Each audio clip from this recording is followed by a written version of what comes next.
Unite and Win episode 9. This week I sat down with Matt Headley at Red Sea Tattoo in Wichita, Kansas.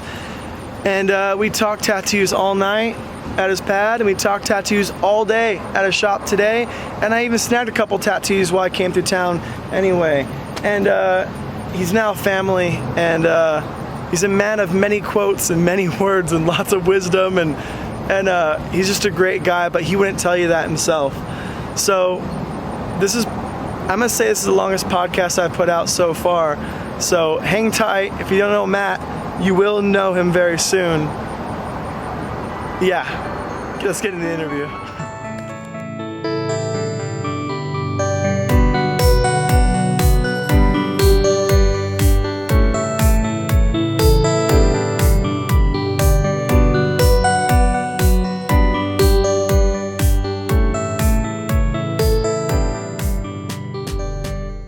Talk to me about this pile of stuff. Oh man, that's a pile of stuff. You know, you showed up and I was like, oh man, I got some stuff, because you know, that's one of the cool things about tattooing is like, you know, talking with you about all these corporate things and all, you know, how America is and how it's like the same everywhere you go. Like there's the, you know, whatever store and this store, but it's like tattooing, you know, there's one of this. This is the one thing that exists that is this. Yeah. There's not another one that is this. There might be one that's close, but there is one this. Yeah. You know?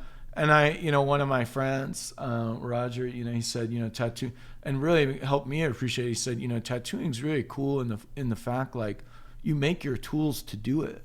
Yeah. You know, like tattooing is made out of nothing. It's made on itself. You know, it's like you make everything, or you did at one time, right? Everything that made that tattoo, and it's all come down. You know, the whole idea of, you know, we stand on the shoulder of giants. Like, man, what if you had to figure this crap out? Like, where would we be? You know, like we'd all be like caveman style if it was up to me, man. You know? So I think that's one of the really cool things about like stuff. I mean, in the end, it is just stuff. And it's all but significant to and us. It's all gonna burn, and it's all gonna be, and you have to, you know, people really, there's a few people made me realize, like, you know, stuff is just stuff, man. I mean, it's cool, and it's cool to see, and it's cool to whatever, but in the end, it's really just stuff, and the important thing is the people. You know, the stuff is cool, and it's cool to have like things left over from people, but what's really cool about it is the people, you know? So I don't know, you know, I grabbed some stuff and I'm not finding some stuff, other stuff I was looking for. But anyway, that's a Jensen Stencil, Owen Jensen. I was told it was probably somewhere from 1940s-ish. And that one is a little different than some of the other ones I have in the fact that it's a lot more like weathered. Yeah. And so it's like some of the ones I have I don't think are quite that old, but you know, some of those stencils. What year do you think that is? I was told it was like 40s, like 30s or 40s, but wow. You know, I am horrible with like specific details, like years, and you know, that's why like we tattoo story earlier. You know, it's like the general idea. Like I'll give you.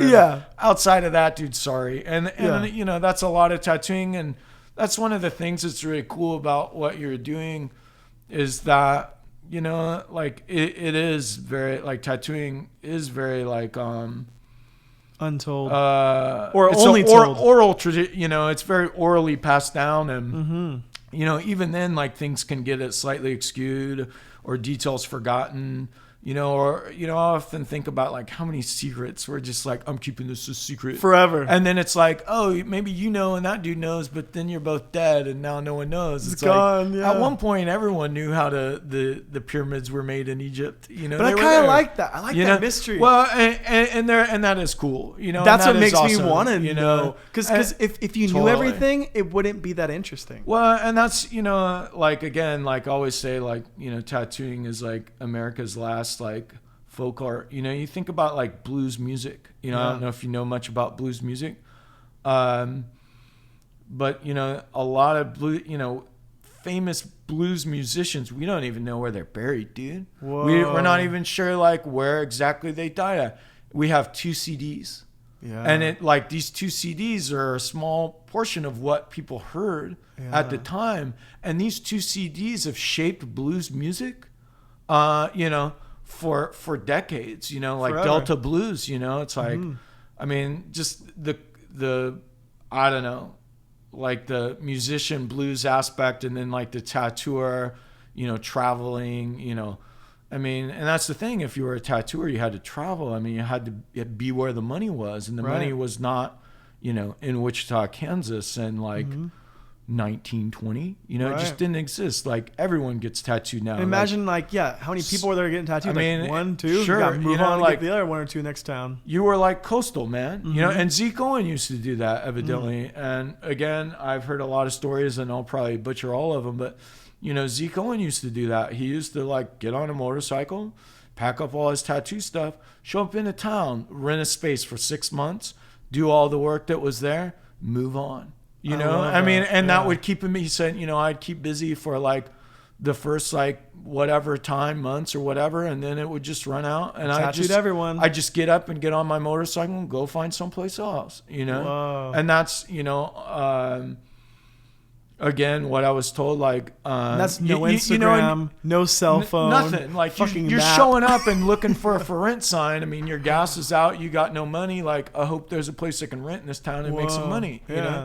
String up your flash and start going. But a lot of that. I mean, it's like that's what spread it. That's what spread tattooing. It's like like he ends up in Hutchinson, Kansas, and does a stint there, and meets this other guy and teaches him to tattoo, or he gets tattooed and spurs his interest in tattoos, and and then he's off looking for the the tattoo money or whatever.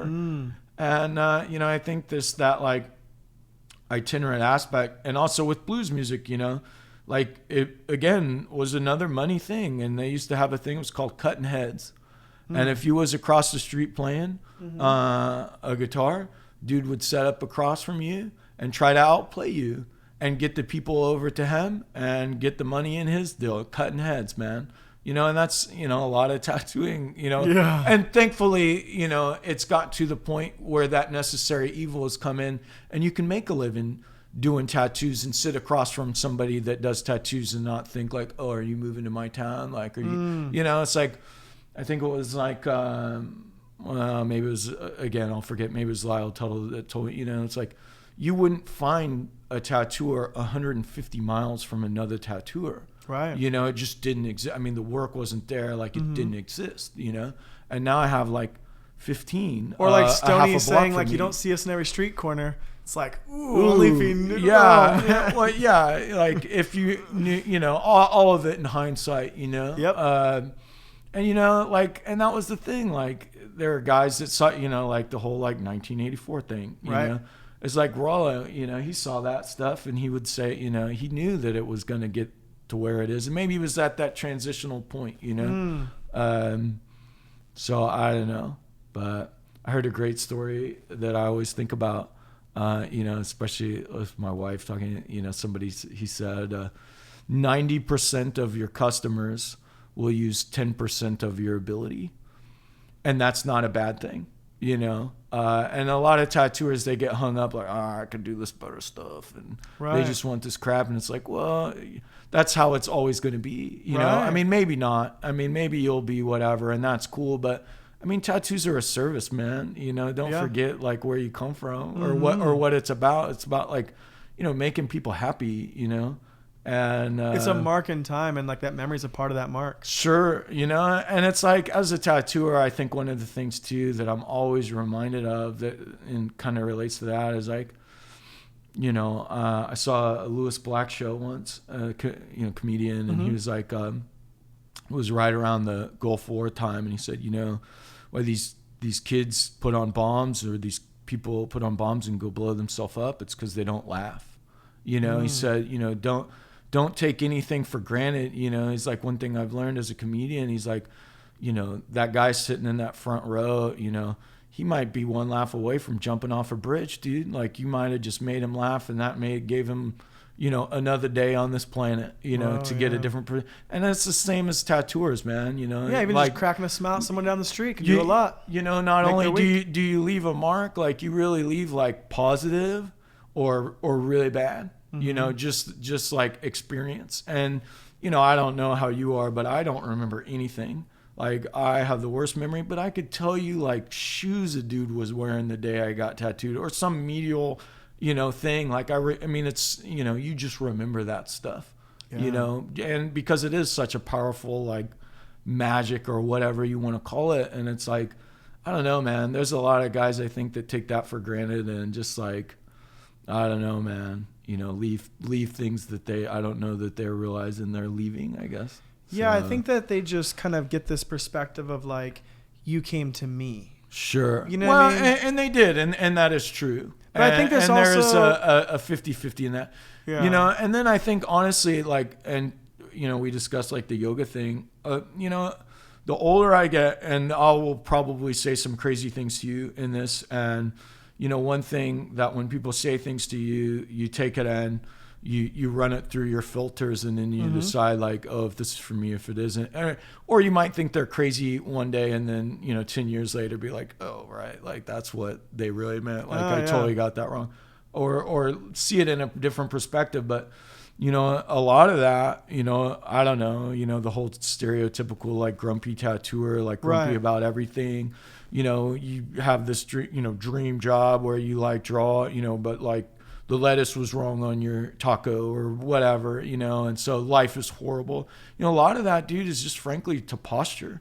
You carry bad posture. I mean, dude, I know because I've lived. Really? Yes, it's posture related. That's mind blowing. I mean, once you get into it, it's not. But how you hold your spine. I mean, dude, like we are bent. Oh, and a lot of right you now. are so bent over and so crooked all day and holding these spots, and everything is down to this like millimeter, and it's tense, and you're holding this posture, dude. And we're like trees, where if you tie a tree down, it's going to grow that way. Oh. And if you tie yourself down like that, you're going to grow that way. And well, why is that a problem? Well, there's a lot of things. If your head is 1 inch off of your spine, like I again like learned the wrong way to do it, right? But if your head is 1 inch off of your spine, that's 10 or 15 pounds of added gravity on your head, dude. Whoa. So, I mean, imagine 3 inches, 4 inches, whatever. Imagine the neck, imagine the nerves, everything tense, right? And so, a lot of these attitudes like that you'll find in like tattoo shops and all these things, I mean, it's simply like goes to posture and just how you carry yourself and how you hold yourself and how you feel internally without even necessarily realizing it is what you give out to people, Wow. And there's a lot of the more hunched over, the more attitude possible. Well, and the harder it is to breathe, dude. I mean, the more hunched over you are, the more collapsed you are, the less oxygen is getting to your head. That makes the complete less sense. It's all electrical. It's all it's all structural. It's whatever. I mean, it's not like weird, like, oh, hippie, like, oh, I zone out and I feel. And I think there is that too. But I think it's just like straight up, like this is how your nerves work. This is how they come out of your spine. If they're whatever, then your neck's gonna hurt, and if your neck's hurt, then you're gonna what? I mean, it's just a domino effect. You articulated it in a really understandable way. So well, and it is understandable, but like you understand this stuff because you've figured out the magic in it. Right. And it's the same thing. It's all structural. It's all whatever. I mean, all yoga is just like the connection of your head to your body and getting your body to do what your head, should, that connection or whatever. So it's like when you're tattooing and you're really into a tattoo and you're hunched over, you don't even think about that because you're like, oh man, like I'm trying to get this line on these ribs and it's so hard. Like, and I don't want to, I'm tattooing this tattooer and I'll feel bad if this is jacked up, I'll see that dude somewhere and be like, oh man, that's so jacked, So it's like, it is those things. But, a lot of that and a lot of longevity in tattooing, like, is really just structural, and it's one of those things where it's like, I used to like come to the shop and go to understand the stuff at yoga and go and try to be like that and hold these yoga poses to where like, your body was open and all your stuff was, and you can't because it's like, you can't, I mean, maybe somebody better than me can, I'm sure they can, but you are going to catch yourself, everyone's doing weird quirks too. I like close one eye when I'm focusing. I kind of like, I need to turn it a certain way because that's just the magical way for me. Totally. And you're so cockeyed. I mean, it's the weirdest, I mean, tattooing is like, I don't know, it's completely unreasonable for humans to even attempt, I'm sure. But, and a lot of people, they don't get that. It's, it's drawing. Like, oh yeah, like it's drawing like dot to dot and hoping those dots are close together. Yeah. So I don't know, but yeah, I mean, a lot of it is structure. And I'm almost 41 and you're 28, and dude, trust me, start now. I mean, the earlier you get in it, doing yoga and doing these things that will produce long term, the better off you'll be, dude. Trust me. And not only just being happy, because I'm all, whatever, like die young, cool, I get it, but die young and happy, you know what I'm saying? Right. And there is a lot of that. And it's like, as tattooers, we think we can go and tattoo 10 hours a day, 8 hours a day, whatever, and think that won't have a repercussion on not only our head and our body and how it just doesn't work that way. Yep. I mean, it's all a balance, and either you'll burn out or you'll balance out. I mean, I think, who was it? I'll forget again who said this quote, but it's like, those who know the edge have usually gone over it, and that's, a lot of, with this stuff, it's like you ping off the sides and hopefully end up in the middle. Right. I think they're here with the food, but that's a lot of tattooing. So really, like, start yoga, but start from somebody who knows. I mean, get the Mr. Miyagi of yoga, because like tattooing, there's a lot of people that are doing it and teaching it that maybe shouldn't be, because it is popular. It is more popular now. And there's a lot of wrong information or information that maybe won't benefit you in time. And so like search that. I mean, get a good yoga teacher. Don't just like settle for a YouTube video, because like tattooing, the subtlety in it is infinite, Right. And I don't claim to know any of it. So, but yeah, and that's another Jerry one. Wow, that's really cool. That's also, signed. And that one, I don't know if that one's ever been in something, that specific one. There's a male version in a book. I think it's like the same headdress, but that one, I'm not sure if, maybe it is, but, what's in this mysterious box? Oh man, this is something else I grabbed. A bunch of old tubes. Oh. And I grabbed these, I like these because these are kind of like progression, right? Like, right. And I have some other ones in the basement. They got bolder and bolder. Yeah, I have some other ones in the basement that are kind of the in between, but these are rad. And I totally have forgotten where they come from because I'm horrible at this. But dude, handmade as it gets, and you can see it's like, well, what do we got? Well, we got brass tubing. Like, let's make it work. And there's the liner one. But even some of these are Spalding ones, and there's like no ink flow happening. Oh yeah, there you go. There's, check that out. Whoa, you're just dipping all the time.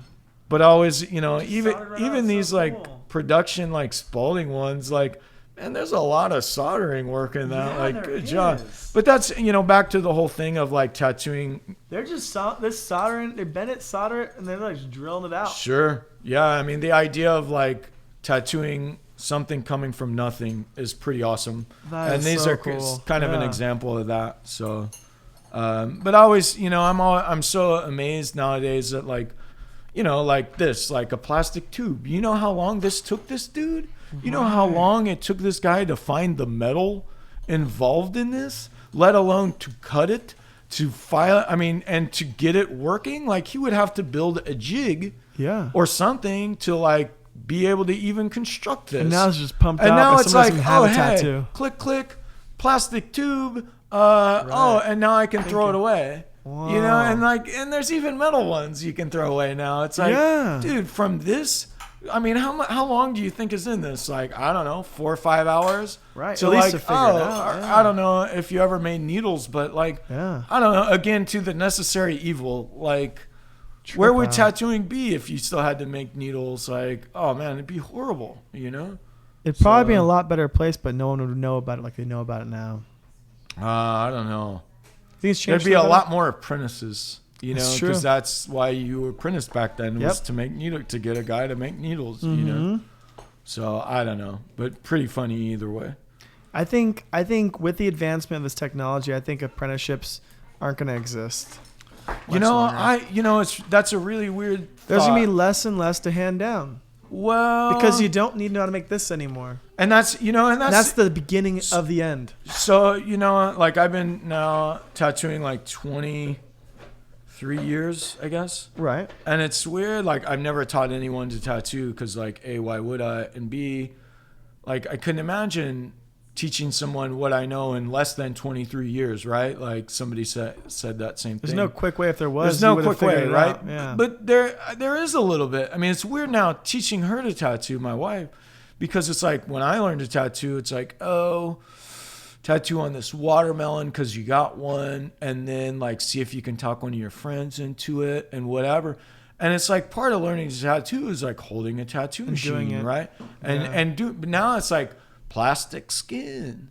Like she did, she learned more in a week of doing that than I probably learned in a year of putting on like sloppy tattoos on people. Really? Just because she can, it's like she has this thing and she has access to this, click, Google, Amazon, plastic skin from Amazon delivered to your door 2 days later. Whoa. Like, hey, there's 20 tattoos. Like, there's not much consequence in overworking a piece of plastic. And there is a little learning curve in that for sure, but it's like that didn't exist, man. Like, right. And even if you had that, it's like you want to use a needle on that. Like, oh man, she'll burn a needle or whatever doing a piece of plastic or whatever. But it's like, I mean, back in the day when you had, I don't know, however much time in making a needle, do you really want to waste that on a piece of plastic? Because that one dude might really come in to get a tattoo and then you screwed because you got no needle, or whatever. Right. So I don't know. It's like, I mean, what she learned in a month was like, it's somebody, maybe it was you, was like, what did your first 8 tattoos look like? Like first 8 tattoos. And it's like, did you say that? I mean, somebody said, and I thought to myself, like, they didn't look like my first 8 tattoos. Whoa. Because like, dude, like she did this one on this dude's leg and I'm like, whoa. Like, I mean, granted it's, apprenticeship work, but man, like the amount of time that it would have taken me. And again, like she has more things at her disposal too. And that's just time though, it's the time. I mean, because these things didn't exist back then, but it's like, wow, and I think it was like Wes Grimm, he said, if you apprentice from somebody, you have that 50 years of knowledge. And if they apprentice from somebody, you have that. I mean, he's 4th generation tattooer, dude. Right. Like how much knowledge you think's been passed down for that? And it's like old guys though, oh, well, you don't even know how to make needles. Like, dude, she'll never need to know how to make needles. Like she knows how to make needles. Will she ever need to do that? I mean, probably not. And if she does, someone will come along and make it cheaper for them to sell her needle. Like what had happened. There will always be a businessman out there seeing the need and the gap in that, from here on out. And it can't dissipate completely in our lifetime. No. Yeah. And who knows, whatever. But just the things and then the tools that are available, that are so much easier. Like, but one person that I think is a genius and completely respect is, Alex, who does the tattoo gear for sale, because it's like, dude, I mean, again, hindsight, anyone could have looked at that and been like, dude, this is genius. But he's taking something that's free, a free app, making it easier than what exists, like what you talked about with the meat. Right. Making it easier and more affordable and putting on a platform that people are using. And I think he mentioned, I was like, you're a genius. You're getting a cut of every tattoo machine. And tattooers are the most wishy-washy people probably on the face of this planet when it comes to like stuff. Right. So it's like, oh man, I got this machine. I was so stoked. I used it twice. It was whatever. I'm getting rid of it. Right. And it's easy to do that now. And he's getting a cut of that. Right. I mean, I don't know what he charges, and I know he sits on his phone way too much and his wife gets mad at him. And I know there's some give and take in that. I'm not saying it's not all easy, but it's like, dude, this guy's getting a cut of every and a fair cut, fairer than eBay. Mm-hmm. Then he's found his position in that because, he was into and again, sorry, dude, I'm going to butcher this. Like punk rock t-shirts or something. And they had a website where they did that. And he's like, oh, They sell T-shirts off of this like this. I'm going to adapt it to tattooing. And the adaption is where like the good tattooer comes in. You know, Bob Shaw, you know, maybe not the best tattooer, amazing at adapting, you know, and that's another cool thing about seeing regional things like short story before you want to eat or whatever. Like we would travel and we would see the same flash designs, same outline, maybe same black shading, like colored completely different. Oh, why? Oh, well, this one was in California. This is what California people get. Oh, this one was in the Midwest. This is the colors Midwest people get. Oh, they got the new pans of the praying set. There's an extra 6 colors. Let's use it. Oh, now we have this color of tattooing, purple or whatever.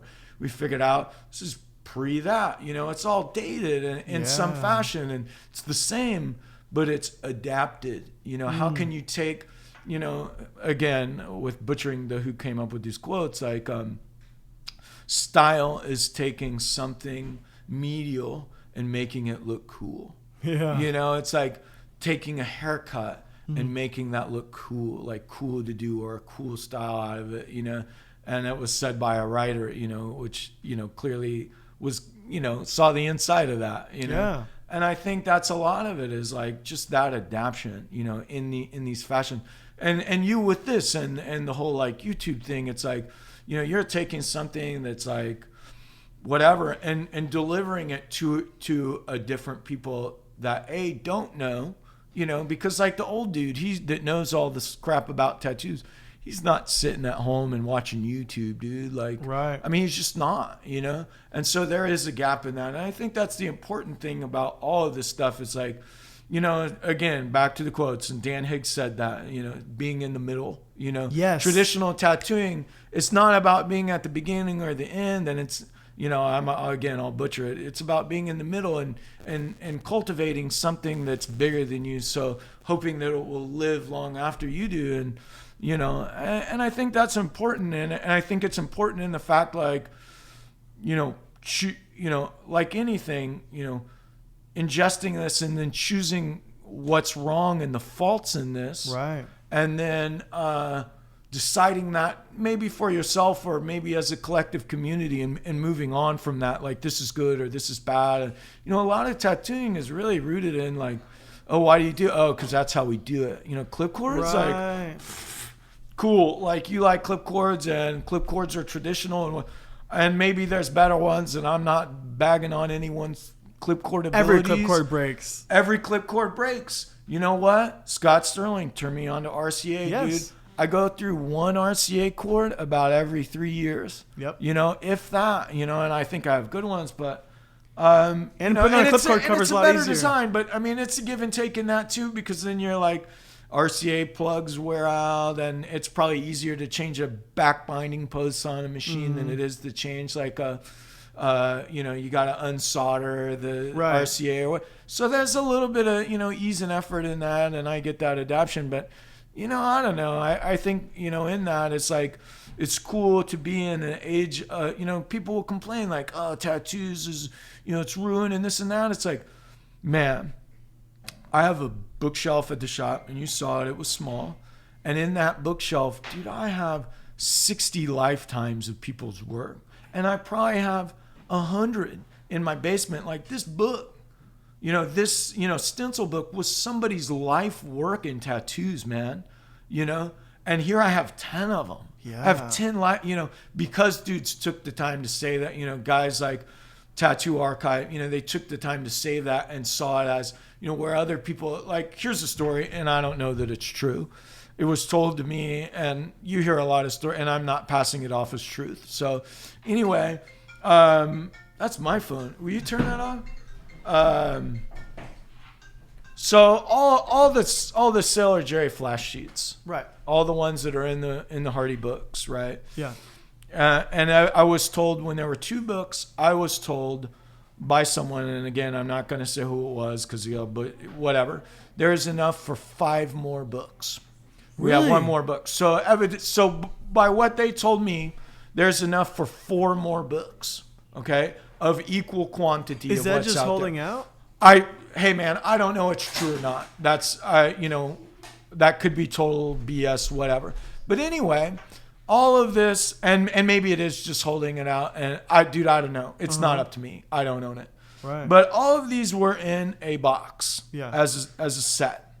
And at one point, when moving, Mike Malone took these and threw them away and said, no one gets this anymore. It's just, they're moving back to the States, whatever. Like, it's just, it's trash. Like, it's outdated garbage, because this is the style now. The style had changed. Oof. And, again, supposedly, Keith Underwood pulled it out and said, hey, no, man, we're keeping it. Like, you can't throw these away. And again, I don't know that that's true, and maybe it was different people or, whatever. I'm not passing this off as a true story. I'm just passing this off as, this is a good metaphor for all of it. There are people that, Dana has all these old original, like, Spalding sheets. He learned to tattoo from DC Paul, who learned to tattoo from Huck Spalding and Paul Rogers, right? Direct line. He has all the old stuff. You're like, oh, that, he's like, what? Like, that's just crappy old whatever. Like, check out this Cliff Raven stuff, because that was cool to him and that was the whatever. So there's always a, the idea that it's all relevant because it's all, A, regional, and B, based on other thing, it's based on itself. I mean, it's grown from that, but to omit this and only know this, and why do you do this? Or why is this important? And you see it with the small tattoos, like, this is going to turn to crap. Like, this tattoo is going to be bad. People figured out how tattoos work. It's already been done. 100 years ago. Like, they figured out, I mean, you think some of those guys weren't good artists and couldn't do a red outline on something? Right. Like, of course they could. I mean, you look at how some of the, like, Dietzel paint, like, dude, that guy's good, fine art. I mean, it's as good or better than any other artist, Mm-hmm. And it's like, these limitations weren't brought on by them.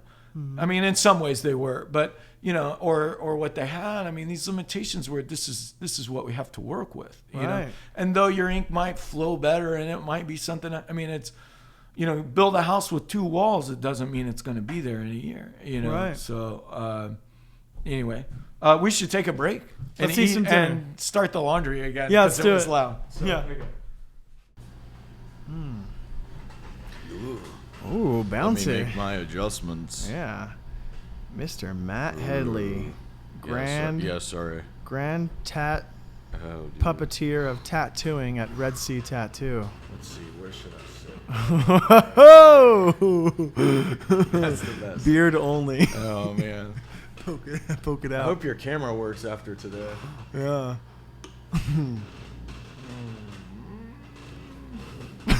Sounds like you're on an old wooden ship. Oh, really? Should I get another show? Have you been in here? Oh, man. We're on the Red Sea. Kansas, man. Yeah. What do you want me to tell you? What did you expect? Right? Oh, I love it. Dude, after yesterday... That was actually just my bones. That was just me. That wasn't creaking. even the chair. It's I was just still gonna stretching bounce out. Here, okay. Point that towards your pretty mouth. There you go. There you go. Dude, last night when I was heading back to our RV campground for the night, I was telling Yessie, I was like so inspired. I'm like, especially when we're talking about like Burt Grimm and like how, how we know Burt Grimm today because of what he documented himself then and all the photographs he took. And I was like, I'm documenting stuff. Like I'm filming stuff. Like, and I felt like I was like, I need to do more of this. Like it just really inspired me, like just hearing those stories and stuff and just bullshitting until the early morning hours last morning. Well, this morning. That stuff's always funny too. I was in high school and we used to skateboard a lot, and there was always a dude that had a video camera. Yeah. And we were always like, dude, like we're not even really that good at skate. Like just put that thing away, Right. And it's how cool though to see like 20 years later, the stuff you take for granted or whatever, don't even remember or even whatever. Like a year later, I'll film a home movie of me and sure. Yessie on vacation, and it kind of could be, why are you filming that, whatever, and it's like it's for us to remember. We're not gonna remember, sure, and totally. going back and watching it's true. I like get to relive it a little bit, Yeah, get to rekindle it, and I'm like, man, I want to like document as much as I can, and when I was a kid, I was filming everything, but I never did anything with it. I was editing tape to tape and like putting my boombox and recording that sound in there while I was filming the TV, and it was more staticky each time I filmed something over. And all that stuff's gone, and technology was changing so quick. Like the tapes were getting smaller, and they were changing. And it's like, what do you play it on now? And then now you can like have services where you can send this stuff in. They'll just digitize it, put on DVD for you. Sure. And I'm like, I thought it was obsolete. Like I would have never known that I threw it away. Yeah. You know. Yeah. Well, everything good goes there anyway. Right. So, yeah. Yeah. That's so funny. I think the digital aspect of being able to just kind of almost do it for free, like I don't have to develop this, you know. Sure. I could just put it on, and it could be on, you know, like. Sure. I just like film it, edit it, put it out, and it's out, and it's there, you know. And I'm like, okay, cool. Now on to the next thing. It's out of sight, out of mind, you know. Because I'm not very organized. I don't like save all my clips in my computer. It's a lot of memory. Yeah. Yeah. Well, and then it just gets to be so much, dude. You know. Yeah. So. Yeah. So, Is this on? Oh, are we doing going? it. Oh, It's you didn't do happening. the clap thing. Oh shit. Huh. Should we do the clap thing? You know. Magic. You know what? That's good because I can still use that before. Bam. I can still use that before because I just did that right now. Dude, you're an editing genius anyway. You What's make it. You got it. Right? I was waiting for the clap thing. Sorry. It's I was all like, right. oh, okay. Yeah. No, thank you. That would be easier now than it would be never. I'd be like trying to like sync up a word or a creak from the yoga ball or something. You know? Yeah. My legs. How'd you? I don't want to ask how you started getting tattooing. I want to ask like, where did you first see a tattoo? Where did tattooing become? How did you know it today? Well, that's the funny story. Like, actually, kind of grew up here, and my mom used to take me to this barber who was actually. It's on the other side of Kellogg, but it was on Patty Street, and he was this old. I don't know his backstory, but he was slick back, black hair, looked like a bulldog, super beefy guy, and you know, this is how. Who knows if this is what it actually was, but I remember on one forearm he had like a bird tattoo, and then on the other forearm he had like some dice or something, and I remember getting my haircut and asking my mom like, oh, you know, every time we go in there, like he has these on his arms, you know. And she's like, oh, yeah, you know, those are permanent and they don't, you know, they're tattoos, they don't wash off. And I was, wait a minute, like you can have pictures on your arms that don't wash off? Like, dude, sold, you know? Yeah. And I was probably like kindergarten or whatever, but that was like, you know, the first time I ever saw a tattoo or whatever. And my mom was probably like, oh, you know, like, why did I take him to this guy, you know? But, you know, it stuck, and it's funny, the building's still there. The guy's probably long dead. But so that was the first time I ever, you know, saw tattoos, you know. And I had a similar experience. Like, you don't want those to last forever, and, like, you just made that really valuable for me. Now, yeah, like, you do want it to last forever, because I remember getting the stick-ons and just being so bummed when it fell off, you know. Yeah. So, well, and it's kind of funny, like, the first tattoo I ever had was out of, like, a Cracker Jack box. It was this like red bird head, and I had it on, and I just was so stoked on it, and then it rubbed off or whatever. But you know, through the power of Google, here recently I was thinking about it, and I looked it up, and sure enough, like there it is. You know? Found it. Found the old one, and I repainted it. It's on the wall somewhere. So Whoa. I wished I would have got that for my first tattoo, but on my forearm where it was. Still got to get it somewhere. Yeah, for sure. How cool, same placement. yeah, right. If only I was that cool, you know. So, but yeah, so that was like the first time I ever saw tattoos, and you know, as far as like getting into tattoos, like I grew up in Hutchinson, Kansas, which is like 45 minutes from here, and you know, Hutchinson is like. Maybe the world's most boring place, but one of the cool parts about living there was the state fair. We get the state fair every year, and for like 2 weeks, like life was awesome, you know, because everybody was there, all your friends were there. Came like, to town. Yeah, I mean, it was great. And one year when I was 15, some bikers had set up a tent outside of the fair in a parking lot pretty close, and they was doing tattoos. Whoa. In like a tent or whatever, like a big like fireworks tent or whatever. Yeah. And you know, this is before there are any laws in the state of Kansas or whatever. And you know, I'd bum money off my mom, like, oh, can I have $10 to go to the fair? You know, and she'd give me $10, and I wouldn't go to the fair. Like, I'd put it in my pocket, right, because I wanted to get tattooed. Whoa. And so by the end of the week, I had saved up like $50. Yeah. And which was a lot of money, you know, to me back then. And I wanted to get this one, but it was like $80, and all I had was like $50, and I was leaving with the tattoo, you know. And so yeah, the first time I ever got tattooed was in a tent outside Really? the Kansas State Fair by some biker dudes when I was 15. That's so cool. And so yeah, you know, stuff like that is like kind of. What'd you get? This little sign that looks like a donut on my back now. Do you still have it? Oh yeah, I never covered up. Fuck But yeah. yeah, you know, that stuff, you know, it doesn't really like exist anymore. So it's, you know, it's funny because I feel like a lot of things I caught like the tail end of how things were, you know, and see the transition. But so yeah, I got tattooed when I was 15, and you know, really liked it, and you know, wasn't really good at anything else for that matter. How long did you hide the tattoo?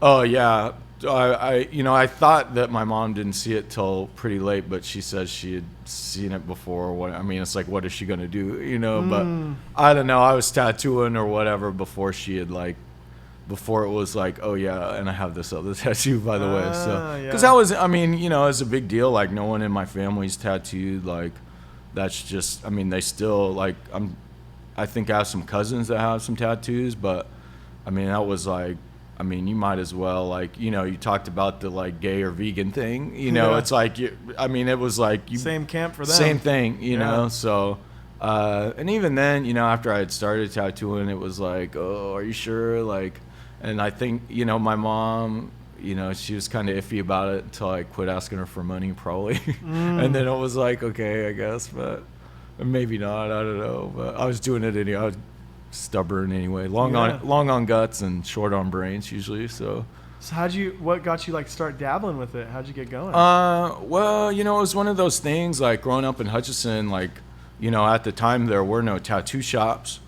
And, you know, I was tracing and drawing stuff and was really into it. And, you know, at the time, like, there was like, you know, people always say things about Instagram or what, oh, it's, you know, whatever, negative stuff about it. And it's like, yeah, dude, I agree, you know, if you look at it like that. But, you know, when I was a kid, like, there were one place in the city I lived where you could buy tattoo magazines. And there's like 3 or 4 tattoo magazines.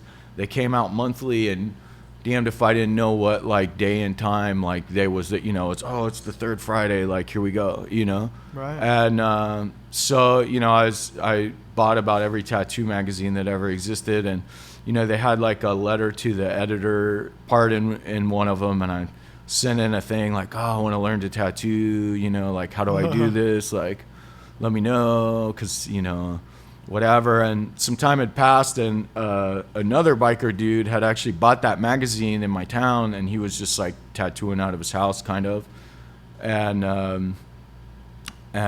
found me through that, like looked me up in the phone, like looked up my last name in the phone book, and just like called and was like, oh, you want to learn to tattoo? And I was like, really? Yeah, who's this? And he's like, oh, this is, you know, so and so, like come to my house, because he was getting ready to open up a shop or whatever. And you know, it was one of those like learn what not to do situations. For sure. And it was kind of crazy, like, you know, just being like a young, like, you know, the first tattoo I ever put on, I was like 17, and you know, it was actually the first tattoo I ever put on a guy who was a carny, like in town for the fair, you know, a couple years later. But anyway, you know, it was one of those things. It was like definitely like learn what not to do with your life. And you know, it was weird because just being the skateboard kid and just with these like older biker dudes that had it pretty rough, and it's like, you know, like I watched these dudes do about every kind of drug there ever was, and you know, and they, you know, opened up a shop or whatever, and I'd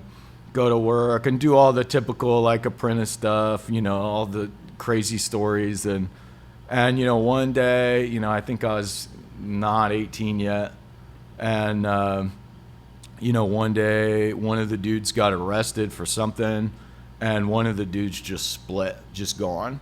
So it was like, man, I'm the dude with the key, and I'm the only one here, and people are wanting tattoos, and I've seen some dudes put on some tattoos, and I've, you know, maybe done a couple small ones, but it was like thrown to the wolves, man, ready to go. Whoa. You know.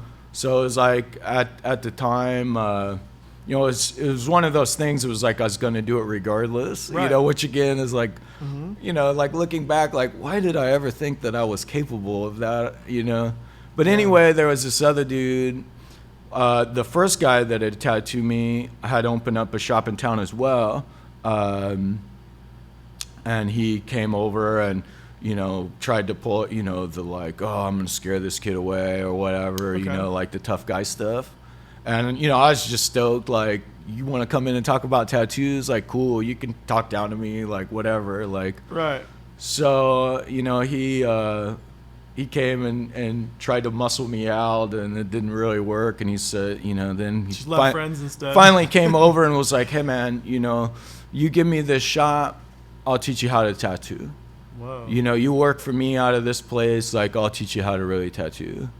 And I was like, well, you know, dude, I'm moving in like a year. You know, I was moving up to Lawrence, where he's like, I don't care, dude. Like, stay here, make some money, you'll be fine. So, you know, that's what we did. You know, he kind of showed me some, you know, before then it was like 14 rounds and like 3 needle liners, you know, and he's like, oh, you know, you got to use these mags, and, you know, and then it's like, oh, this is how those dudes make those dots in these. And I'd always like look at magazines and be like, how do these dudes do this? You know, like, what do they even use? You know, I just do everything to make my tattoos look like theirs and just fail miserably. Right. And then it's like, oh, wait, you know, like their tools are different. Of course it's going to look different, you know? You know, so that was really cool. And that, you know, was kind of fun. And, you know, we had kind of the corner of the market, you know, in that area. We used to do little fun things. And, you know, one time there were some girls that went in there and they was looking to get little heart tattoos. Oh, I don't even, on the back of their neck or something. And one of the dudes, oh, no, I'm not going to put that on you, whatever. Well, is there any other tattoo shop in town? Oh, well, there's this guy, you know. He called me, oh, these chicks are coming over and this is what they want, you know. And they come in, oh, cool, that's going to be like $100 a piece. Yeah. Because, you know, it's like now you're out of options, you know. So it was like, it was pretty fun, you know, like, I mean, it was, you know, that time was a little weird because it was just, you know, there was no Google. I mean, you could say anything to anybody and just, you know, there was no like Yelp reviews or, you know, whatever. So it was just like kind of the Wild West. And, it was a pretty fun time, you know, that whole deal. And just kind of moved on from there. And I, you know, I always had this idea like, oh, I should go to college, and did that a few different places, you know, wall tattooing or whatever. And then finally it's like, nah, I don't need to go to college, man. You know, I just need to do tattoos. Right, you know? you're already doing it. Yeah. So, you know, and it was one of those things too, like back then is like, you know, people complain about how great the old days were or whatever, but it's like, man, there wasn't that many people getting, I mean, that's one of the things either people forgot or don't realize, like the amount of people that got tattooed in 1998 was far less than, you know, the 90s. And it did have booms here and there and whatever, but I mean, it's nothing like today, you know? Right. So I don't know, you know, there's always a bit of give and take in that, but yeah, that's better to look forward than yeah, that's, you know, like Scott Sterling says, like, you don't choose tattooing, it chooses you, you know, I mean, and that's the truth, you know, it's like everybody, I mean, you can go out and really look for that, and yeah, there are some dudes that get in it like that, but those are never really the dudes that are just awesome, you know, they're, you know, if you buy your way into it, you definitely have a different perspective and a different take on it than it's just something that finds you, you know, I mean, working towards something and it, you know, is definitely different than, you know, setting, you know, I don't know. It's a bit more magic, I guess, when it just kind of finds you. So, but yeah, so yeah, that was, you know, it's weird to like talk about that stuff and look back. I mean, I imagine every tattooer's story is a bit like that, like, you know, but yeah, it was fun, man. It was a good time. What happened to to the guy. So the guy disappeared. You're running the shop. Was the shop just yours? Like, Dude, just mine. Yeah. Never I mean, heard- they disappeared, man. I mean, it was like, you know, it was on wild. the, it was, you know, and that's the thing. It was like on the edge of town, and it was like, you know, connected to like kind of like a head shop was right around the corner, and the dudes like owned the building, and the building was falling apart, and it was like, well, do you got $350? Well, then cool, it's yours. You know, like, I mean, the dude just cared about getting, the owner just wanted to get paid. Like, Right. you know, people didn't care. Like, they just wanted tattoos. Like, a lot of people didn't even know what a good tattoo was. Not that they do now, I guess. But, you know, and it was just kind of a, you know, all these things sound crazy. Like, you got tattooed in a tent outside the fair. Like, what? So you cool. know? But it's like, that's just how it was, man. You know? I mean, Yeah. all these things, like didn't exist, you know? So. Yeah. What other option was there? There wasn't. That was the tattoo you know? shop. And it was one of those things, like, you know, I realized like pretty early on into it, it was like, man, well, I'm either going to do this or I'm going to be like flipping burgers my life, you know? And it's like, man, this is way cooler than the other thing, you know, than the other option. And, you know, it was one of those things too, where it was like, you know, I had some friends like later on that I was good friends with at the time, like get into tattooing other ways. And it was like, dude, you know, like, I spent my days in cleaning a toilet with a toothbrush and scrubbing dirty cootie tubes with bare hands and whatever. And you were out skateboarding, and, you know, and it's like, dude, like, really? You know, and it's like, you know, it's a little bit resentful in terms of that, I guess. But it's like, nah, you know, who's better off in that situation, you know? But Yeah. I don't know. That stuff's kind of crazy, you know, kind of crazy to think about.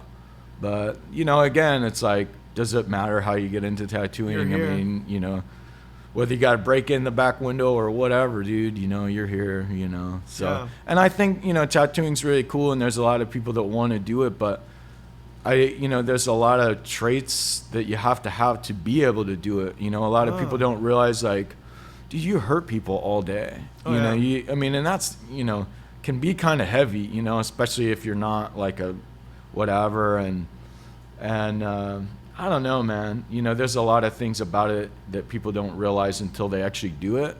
And then it's like, oh, This is what this is. oh, this is a stressful job, and oh, this is really hard, you know?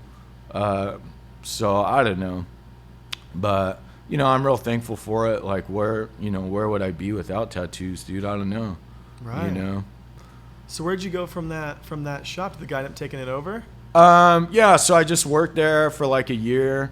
And it was cool, you know, we'd play fun games, and you know, I definitely got a little better at tattoos, and you know, and then I was, you know, moving up to Lawrence to go to college, and I was dating this girl at the time, and, you know, she was like a year younger, and I was kind of waiting on her or whatever, and, you know, had a job lined up there, and, you know, got up there, and then suddenly didn't have a job lined up there, and, you know, was there like a semester, and just realized, like, you know, this isn't for me. These aren't really, like, I don't know, like, I didn't grow up rich, and it's weird to be around like rich kids. Right. I mean, not that that's like bad or whatever. It's just like not where I came from, and just to have like, you know, so much and not even realize like where it came from or whatever, you know, was a little awkward to be around.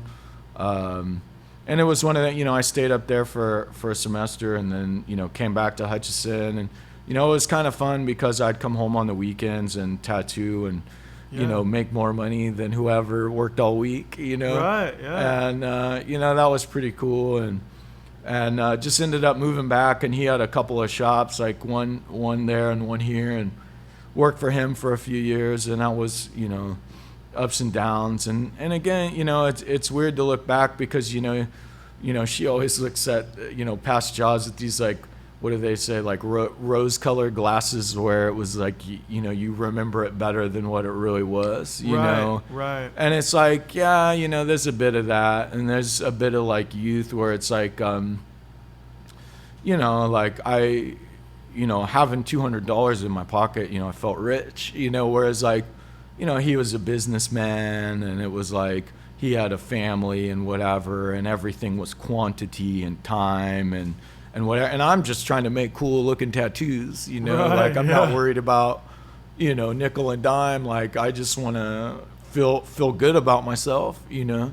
And so that, you know, it doesn't really work out when people are motivated by different things. And not that his motivations were wrong, because they were, you know, they were his motivations at the time, but you know, mine were just different than that, you know. And it is one of those things too, like, you know, all tattooers are assholes, and it's hard to have like 2 assholes under one roof, let alone 5 or 6, you know. I mean, really. And so it's always, you know, you're talking about that shop with like 10 people that work there that are kind of, you know, different styles or whatever. It's like, dang, you know, like, that's amazing that these people can just put up with one another, you know. It's an anomaly for sure. And so, you know, I think like, you know, and eventually too, as a tattooer and any tattooer, you start, you know, even if you're not motivated by money, you see that. And you see, you know, when you start and everything's new and fresh, it's like, oh, 50%, like, whatever, dude, I still got $200 in my pocket. But then when you're, you know, at the end of the year, you're looking at the numbers or whatever, you're like, oh, you know, like, this much money is going to this, and like, man, if I rented my own space, you know, you start doing the math, and it's like, oh, you know, maybe this isn't like the best option or whatever. And then also the thing with that too is like, you know, you learn what you can learn, and then it's like, once you felt like you learned as much as you can, it's like, then what, you know? And there's always like another like mountain to climb or whatever. So, you know, and it was weird, like, a lot of the vibe was kind of weird there for me. Again, a lot of it's like motivation and just where you come from and how you grow up. But it was a little bit more like a higher stress environment, and there's a lot of like macho stuff going on, and I was never that. And so it was just one of those things, man. And you know, it was weird because after leaving there, I like just quit tattooing for like 6 months because I thought I didn't like it. But then I realized, you know, it's not tattooing that I didn't like. It was just like where I was and who I was doing with that was the issue. You know, I took like 6 months off, and, you know, just kind of like painted and did whatever. And then, you know, oh man, you know, I really want to tattoo. And, you know, I would come over to Wichita and work sometimes at the shop here, and met some other people. And by then there was a couple other shops in town that had opened in the city. Like, tattooing in the city was illegal until 1997. And wow.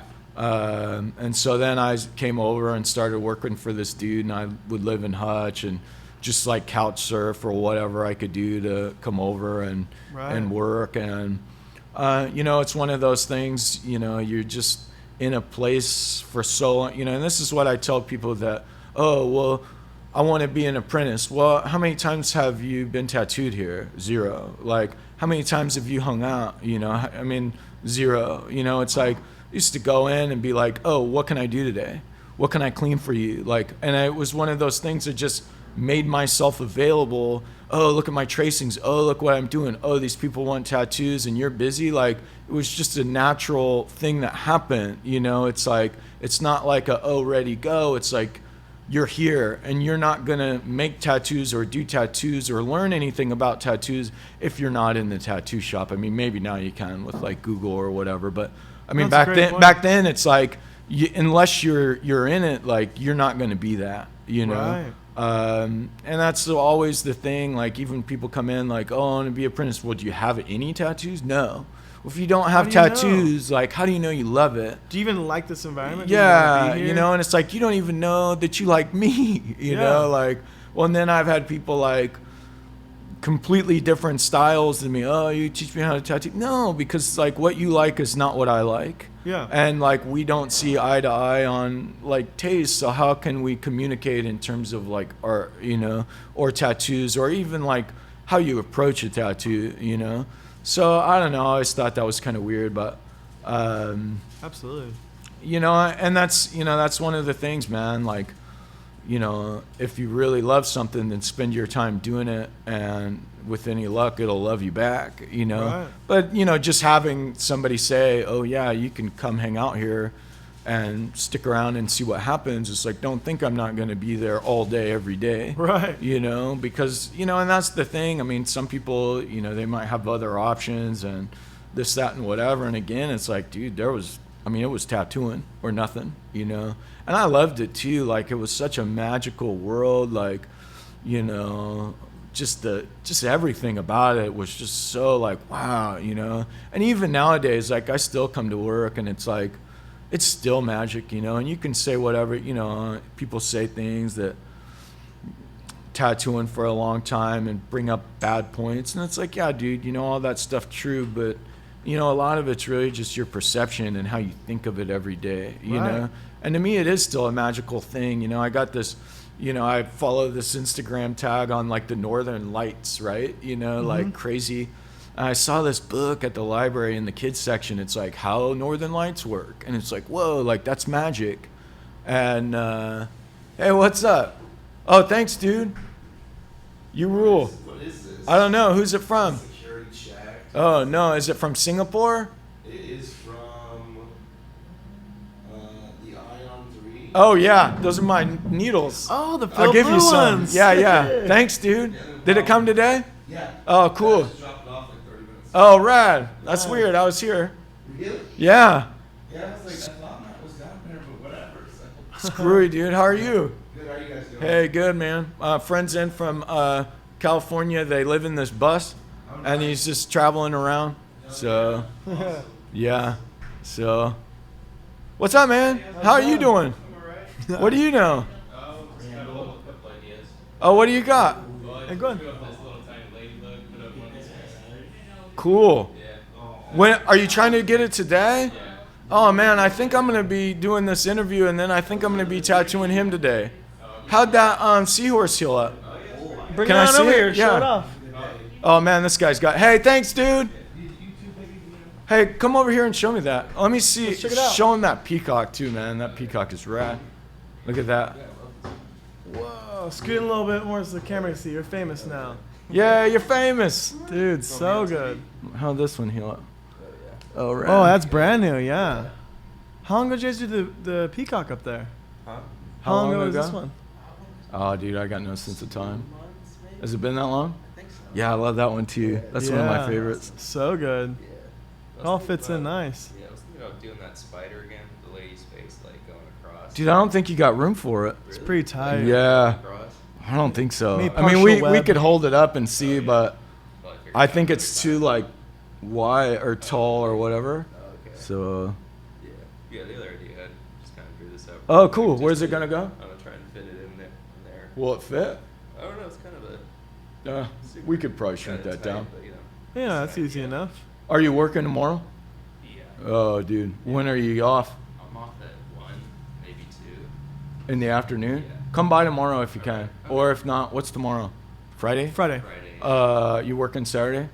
I Oh, you are? Yeah, yeah. I'm off Thursdays. Oh, okay. And the other day I'm off. It's just. Well, if I miss you this week, dude, just come by next Thursday early at this time. So he'll probably be gone by then. Ha! Maybe. We'll see. Hey, dude, thanks for coming by. Have a great day. Sorry I couldn't get with you. Oh, that's alright. What That's were you, rad. what were you talking about? Tats and magic. Oh yeah, you know, it's like this Northern Lights book, and so it goes Yeah. through and explains like how all of it works, and it's like solar flares and da da da da da, and the curvature of the Earth, and it's like, no man, like that's just magic, you know, and it's like, dude, I've done tattoos for like 23 years, like how did they stay there, like how do they look like I don't know, dude, it's just magic, you know, and it's like, you know, I think it is like it is some sort of crazy magic, and it's like. Quantify it all you want, but you know, to me, it's just like I'm caveman, so it's like, whoa, picture in skin, you know, like wow, you know. So I don't know, you know, it's still one of my favorite things on this planet, you know, like. I think even just seeing like blank skin and pulling a line, like, oh, I made a line on you, and that line is there, and it's gonna be there. Especially when it's good, and you're Yeah. like, whoa, like that's not extra blown out or extra fallout, like that's pretty good. Yeah. Like that one isn't, but that one is, you know. Right. So yeah, you know, I think that is such an amazing thing, and it's, you know, it's like there's this idea called like flow, right? Like Have you heard, that? Like, No. like when you do a physical activity and you're essentially like surfing or, skateboarding or even tattooing where you're at like your maximum and everything is like, your thoughts are completely thoughtless and you're just in the moment and you just like flow, right? And I Right. think like tattooing is like that, maybe not for everybody, but you just kind of fall into that, even if it's just for brief seconds, like pulling that line or whatever until the person starts crying or whatever, and pulls you out of it, but or answers their phone and Right. they're trying to draw a line. But I think like in that, it's like there is something, magic to doing tattoos if you're wired like that. I mean, some people, again, like it's not for them and whatever. Right. So I don't know, but yeah, like tattooing to me, I had some guys come in and they were talking about, so and so said this about tattooing. It was pretty heavy. Like I don't even remember what the thing was, but it was like a more famous guy and he had quit tattooing, and tattooing's like the cancer of man or something real crazy. And it's like, wow, dude, really? Yeah. Like that sucks that you view it like that, but more for me, I guess. Right, yeah. So I still like it. yeah, Later. so I don't know. I mean, there's bad things, negative stuff about anything for Yes. that matter, but Yes. Yeah. what's cooler than tattoos? I don't know. Nothing no like material thing that I found, I guess, Right. I don't know. So then from like 6 months off, coming into town and like kind of couch surfing, where do you go from there? Do you have to open up a first spot? Man, like I tattooed at that guy's shop for almost 2 years, Uh-huh. and again, like everybody is wired different. Everybody has different experiences. And I, had kind of started out with dudes that were, in and out of AA or NA or this and that. And the intensity in that, I mean, and again, it's, I've never been an alcoholic. Like, I don't know that I can necessarily relate to that. So it was always a little weird, like, it's almost like replacing one addiction with another, like, and now I just go to meetings 3 times, a day or whatever. And now I drink coffee and now I smoke cigarettes, and the intensity I had for this is now diverted over to somewhere else, Right. which isn't necessarily bad. I don't think that's a bad thing. But it's just like that lifestyle and that like way of living, that just wasn't me. And things had kind of come to a head with him, and, I mean, again, like all tattooers are assholes, and it's hard to have 2 assholes under Right. one roof. And I most definitely am an asshole. So, it was one of those things like, most work or tattoo work relationships don't end well. Yeah. And it didn't end well. Well, and- especially tattooing, because you spend so much time together. It's always personal. Sure.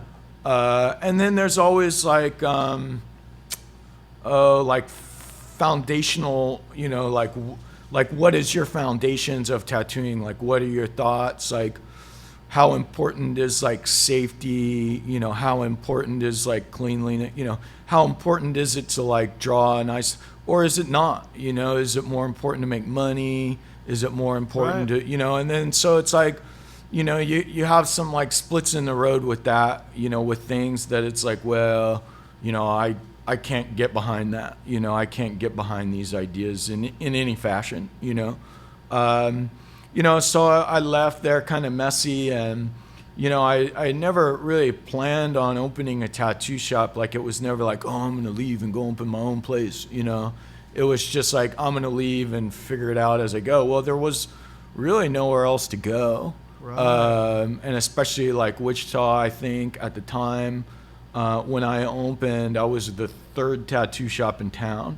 The first one, my friend Ron Dolacek, who has that shop out in Lucky Devil, and then it was where I worked at the time, and then it was me. And it was one of those things, like, again, like the zoning here is really weird. So it's like, man, you really had to luck out on a building.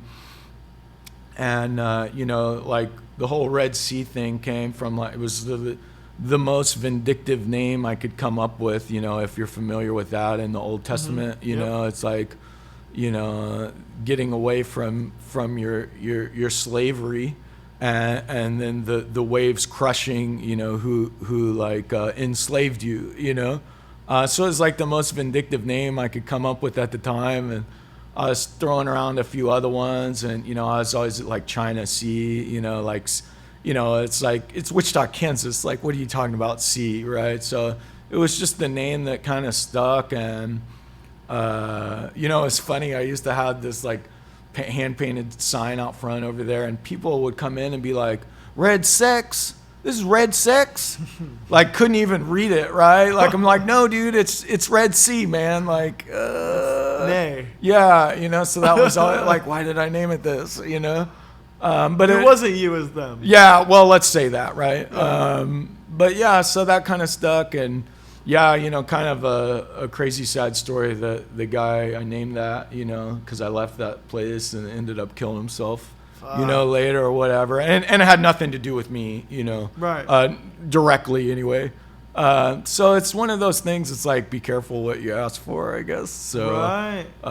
You know, and I mean, how much worse would your environment be if you had to be there for that too? Sure. Like, maybe you know, not the right and time that's the thing with that, you is know? like, you know, I don't know. You know, I had a hard enough time like keeping my own head on straight. Right. It's like, I mean, I think I was probably like, you know, 20, 21 at the time, and yeah, I'd go out and drink and stuff, but not, I mean, I wasn't an alcoholic and whatever, and it was like, you know, there is an in between, you know, and I haven't drank in like 10 years, dude, like I hate it, but you know, that was always, it was a weird time to be, you know, who I was then, and then show up to a shop where it's like, you know, you just don't do that, you know, and it was like, and there was no like, I mean, it was like, you know, people you meet, their personalities will almost like run over onto you. You know, they're so strong personality that it's like, well, you're spending time with them, you're consuming that. You're getting evolve or devolve. Yeah, I mean, you're getting rolled over by that. Sure. You're gonna be and again, for a time, usually that isn't a bad thing, and you kind of take it in, and this is what I like, this is what I don't like, and pick the things that, you know, and grow out of it. But you don't necessarily want your beginning to be your end. But you don't necessarily want to stay in that. Yeah. So yeah, I was like the third shop at the time, and you know, found a spot that was like not super close to him and not super close to my other friend, and you know, told him like, hey dude, like, I'm not trying to step on your toes, but this is what, you know, I'm gonna do, because I was still friends with him, but I wanted to remain friends with my friend Ron and not work with him, you know, because sometimes it's better just to be friends and not work, and not that he asked me to, but, and maybe he thought the same thing, but you know, I just wanted to have him as a friend and not like a work person, because I'd burned all my other bridges, you know, all my other 2 bridges locally. So yeah, you know, it's one of those things. I opened up a shop, you know, and even now I'm sure it still exists. Like, it's hard to find somebody that'll rent to a tattoo shop, you know, in Wichita, Kansas, you know, anywhere. And so I was in that shop, and it was cool or whatever. In my experience, it's easier to open in like a medical marijuana dispensary. And maybe, I mean, and there's way more money behind that. And I appreciate that to an extent. You know, I'd much rather people be like, oh, we don't want a tattoo shop here, rather than, oh, tattoo shop, money, you know, like, see it as that. They think like, they think party, biker, drug, sure. Like, and in some places that's probably fair, you know, thing, but I mean, but tattooing's diverse now. I mean, I'd almost rather have that than some greedy businessman that's like, oh, you're gonna make a ton of money because you do tattoos, and I'm gonna jack your rent, you know. So anyway, I was over there across the street for a couple of years, and it was one of those things like, you know, before me it was an escort service in that building. Yeah, and I have some funny stories. That's why they rented to you, because it was like, I mean, well, and I think the deal was, it was a couple, like, this dude owned a bunch of properties, and his friend owned a bunch of properties around, and he wanted this other guy to buy this building, and he was like, well, escort service, maybe he'll buy it from me then. Oh, a tattoo shop, maybe he'll buy it. So anyway, the guy did buy the building, and then I got the boot, right? Because it was like, you know, he had other plans for the building, didn't want me there, which was fine or whatever. And, you know, it was really cool coming over here. This has been like, I mean, my favorite place outside of maybe a porch in Manitou Springs that I've ever tattooed that I, really loved. I mean, it's not too big, not too small. My landlords are awesome. Like, I told you a bit about him last night. He's really like a self-made guy from, came from nothing, and, like really realized like the importance of people over money and like the long run of money. It's like, yeah, you could do this and make more money today, but is that, the long run of really making real money, Hey, how are you doing? I'm great, how are you? Hey, good. What can I help you with? I just came to get a tattoo. Well, I think you're out of luck today. That's fine. What are you trying to get? An anchor. Do you have a picture of it? I do have a picture of it. Where are you going to put it at? I would like it on my side. if Oh, that's geez. possible. Are you tough? Well, I have Hold a it. big Hold, one oh, on okay. my side Cool. right now. Hold it up. Something like that. Oh yeah. Okay. Cool. Yeah. How big are you trying to do it? I don't need it huge. I'm open to your interpretation. Like that size or a little bigger? A little bigger. Okay. Probably. Yeah, So yeah. that I can have good detail. Sure. Yeah, probably the smallest I'd probably want to do it's like yay. Okay. Probably like $200. Okay. I do just take walk-ins here, but I'm doing this interview deal, and then he's getting tattooed, so that's probably going to be my day. But I'll be taking walk-ins all day tomorrow, all next week. If you're here, I open at noon. If you're here a little before, I'll get you right in. Awesome. So, Perfect. yeah, yeah. Excellent. What are you doing right now? Podcast. That's awesome. Yeah, you're on it That's now, super so there you go. Yeah. No, it's okay. I'd much rather you talk than me. Yeah. Thanks for stopping by. Yeah, have a great day. Yeah, you too. That's cool. hilarious. I think that's a teacher at Momo's school. Really? Yeah, I think so. That's That's funny. cool. I was like, where do I know that girl from? It's almost like that story of oh no, that's different. I was saying like that story of who was it you were telling me last night that he was tattooing in the shop and then the principal walked in from the shop and then he's like, wait, you're making more money than me tattooing? Seller Like, Eddie. Yeah, Yeah. Seller Eddie, yeah. Yeah, so funny. But yeah, like moving over here was awesome because, it wasn't like, oh, you're the weird tattoo guy. It was like, oh, well, can you swing the rent over here? And I'm like, oh, yeah, I can. And okay, cool. The lease was like a joke. And, I a few times would be like, oh, man, you should sell me this building. And, he'd look at me and be like, you know what, man, you see that where that paint store used to be? He said, they paid for this building 3 times over. Everything's paid for. Why would I sell it to you? This is all money in my pocket, And I'm like, oh, okay. Well, don't kick me out, because I really like being here. He's like, he told me once, he said, you'll be here as long as you want to be here. Wow. And ain't nobody going to kick you out. And really cool guy, older guy, wasn't tattooed remotely, invite me to him and his wife's like 50th anniversary and his birthdays and Christmas parties and stuff. Oh, and, cool. Was a really great guy, and his family still runs next door. And, I feel very fortunate to be here, not only just for like the right amount of space, but just there's never any issues. There's never any like shady, one of the things that makes me really hot is like leasing agents and getting like a third party involved in something that doesn't need to, it's like, dude, if I can't have a relationship with the land, it's like, I don't need a third party involved in that.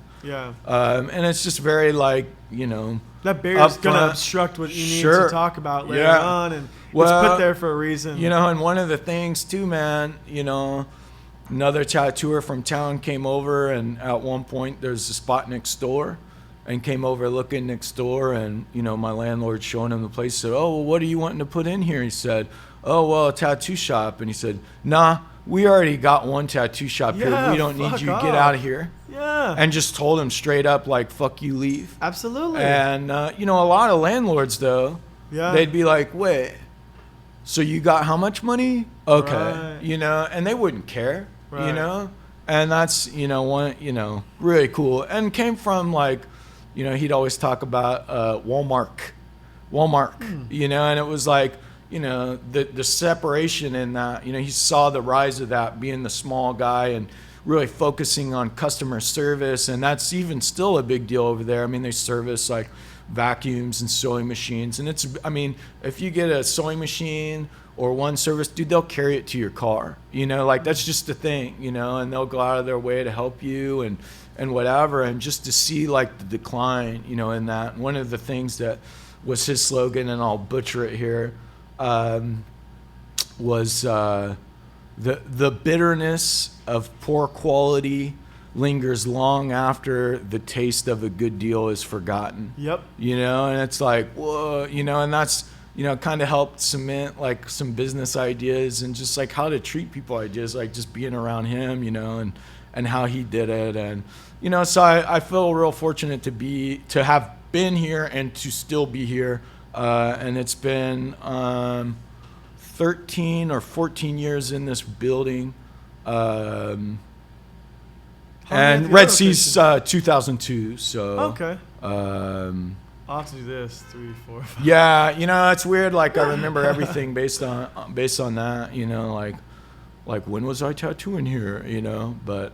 And so has it always been like solo? You just doing it? I had a guy who used to answer the phones for me and used to set appointments. I was in another shop on Waterman for like a year, and the layout was screwy, so I needed one. But as far as like tattoos, like no one's ever tattooed out of here. But my friend Ron, that he would come back when he moved and would tattoo just to like transition over to Colorado Springs, and then her. And that's been the only people that have ever tattooed out of here but me, I think.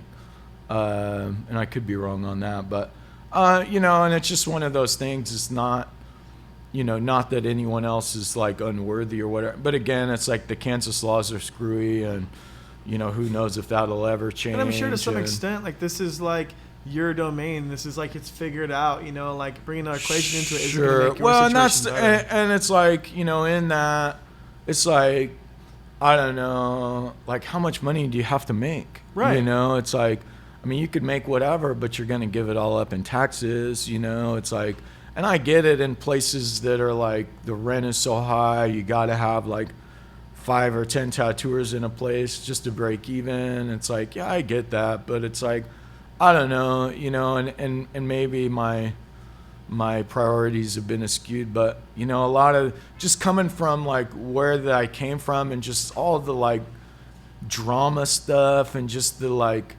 attitude and the egos, and just the quirkiness or whatever. It's just something that I just wanted to come and tattoo, man. Like I don't need all the other stuff. Like I just want to show up and tattoo, and that was always the most important thing. So it was like eliminating what got in my way of just coming to work and doing tattoos. It's like I didn't want to be the shop boss or the whatever, or getting a cut of everyone doing never wanted to be the Walmart of tattoos. Like I just wanted to go do tattoos, man. Right. And even still, it's like, man, I should maybe be like businessman and do these things better or whatever. It's like, nah, man, I just want to do tattoos. Yeah.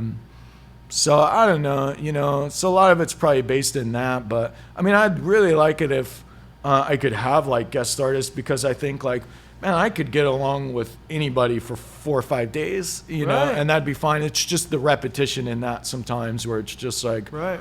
Oh man, I've heard that story 10 times and now I want to choke you, know?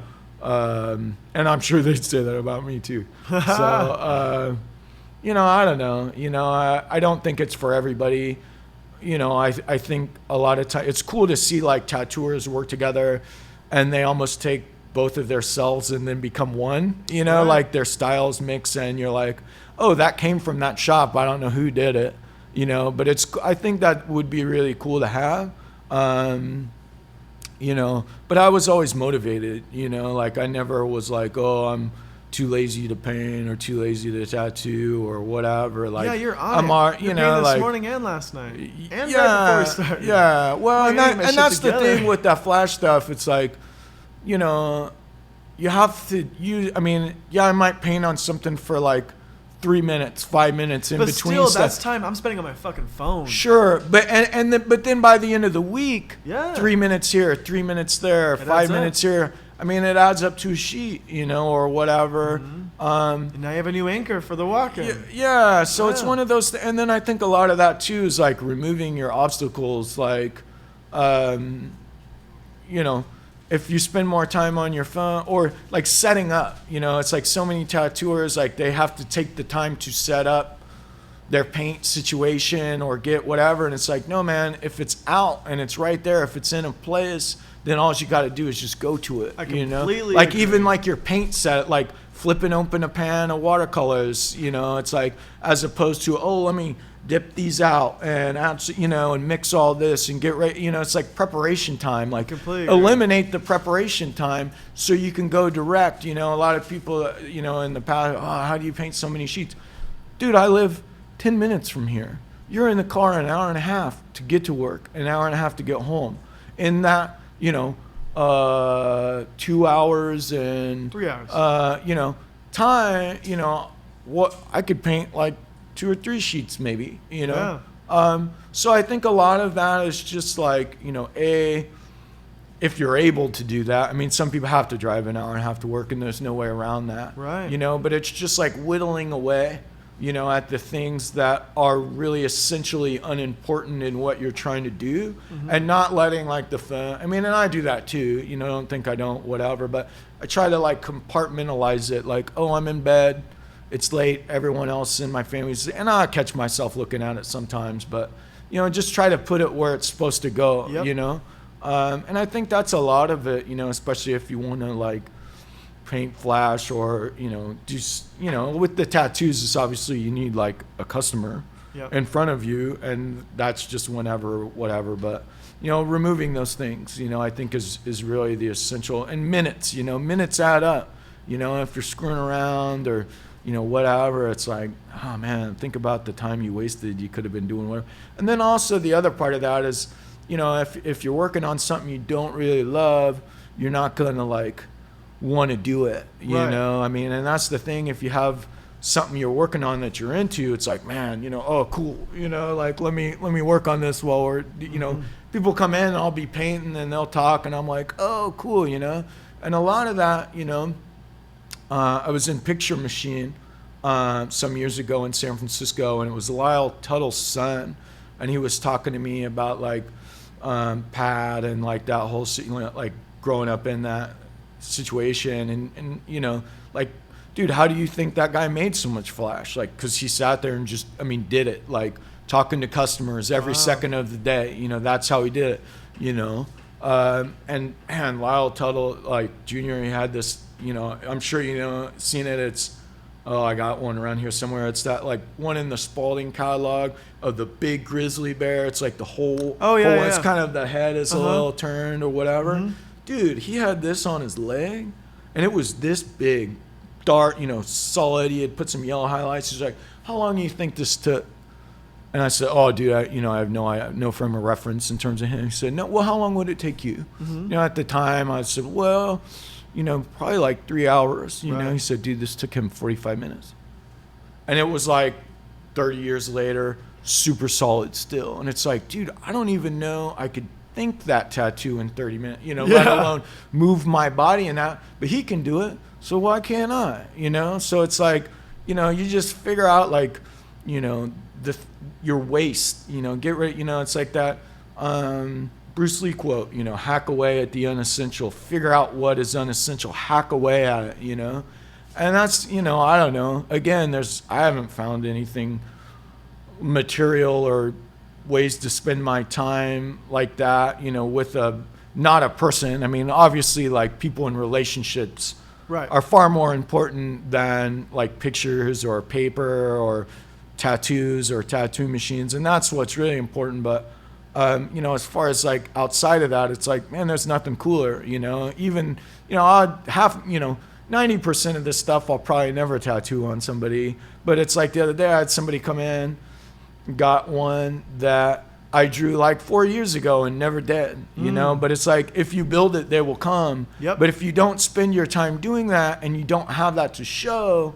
then you'll never do it. Exactly. Or even buying flash. It's like, if you want to do cool flash, you got to have it, Yep. And if you don't have it to be like, oh, you should get this, then how are you going to do that? I mean, yeah, it goes back to the cell phone. If there's no menu, how do you expect them to pick off of it? Exactly. And I think that's one of the things that, we as tattooers are really bad at, like, like with you and talking about like showing people like traditional tattoos on this YouTube platform or whatever. It's like, if you don't tell somebody or if you don't show them, how do they know? It's like tattooers forget the first time they were in a tattoo shop and the dumb things they said and what they didn't understand about it, and it's like, I'll sell flash or whatever, and it's like, how do you expect to do this stuff unless it's like staring at someone? And that's the other magic about flash. It's like, people will come in. Well, like for instance, that dude that was just in. Right. First time I ever tattooed that guy,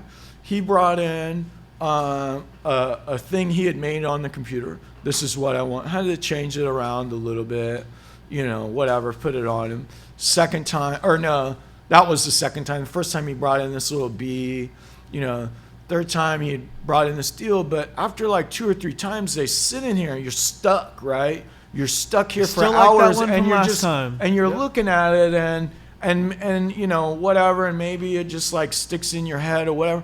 But always after putting like 2 or 3 tattoos that they might bring in or whatever, then they always like, oh man, every time I come in I see that one, And once they get that one, now they know that this is something they can get. And then not also coming here to get it. And then also they see that, because that's another thing that's always funny about that people don't understand. It's like, well, if it's art, it can be a tattoo, right? Like, yeah, I mean, technically, any art can be put on your skin, but that doesn't mean it's going to look good. That doesn't mean that it looks like that on skin that it does on paper. And all of like really good tattoo flash, yeah, you might like it on paper, but man, when it's on skin, it's 1,000 times better, And that's the thing, like a lot of people, like artists or designers or even just a regular person, that knows nothing. It's like they don't get like, tattoos were drawn by tattooers to be awesome. It's like you would never tell a plumber how to plumb your house, Right. And I get it, there is art and there is whatever, but a lot of making a good tattoo is simply just craft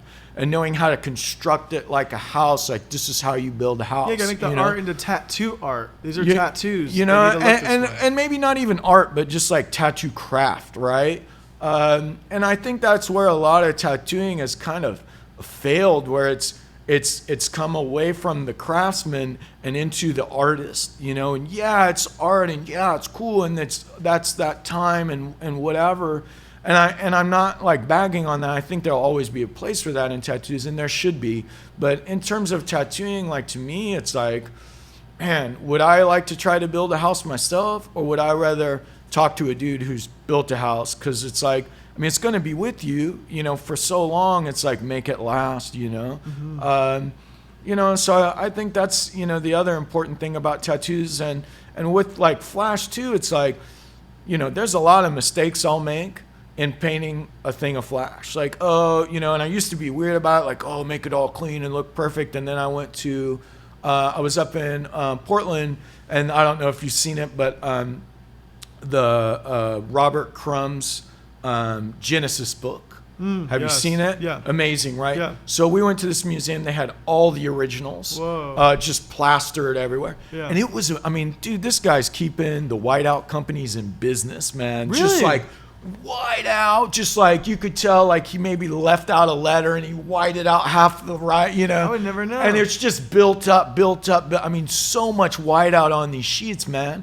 And I thought, like, man, like, dude, like if Robert Crumb can use whiteout, like, dude, I shouldn't be weird about it. So, like, oh man, I shouldn't have put that black over so far, whiteout. It's like I'll figure out all my mistakes on that sheet of paper, and make it like, oh, well, this is my blueprint for the tattoo. If you like that, you're gonna love the tattoo. Totally, and I think a lot of times in like custom tattooing, it's like, yeah, that's cool, but man, if they would have done it one other time, it would even be that much better. Yeah, and even if you get the fourth one, you're probably just getting the best one. Sure, and I think like, and again, I think everyone's different, and I don't mean to like talk bad on people that just do custom tattoos, because I couldn't do it all day, you know, draw, you know, all night to go tattoo. You know, it's like there are people that do that, and I think that's amazing. I don't, you know, I don't have the time, unfortunately. I think you're just allocating the time towards drawing. Like, It's a different thing, sure, in different ways. But you know, in that, you know, it's like, and I don't mean to throw anybody under the bus, but you know, we knew this other couple where one of them was a tattooer, and the other one would, you know, brought it up once, like to her, like, oh, it's a bummer that he has to come home and draw all night, and you guys never get to hang out, huh?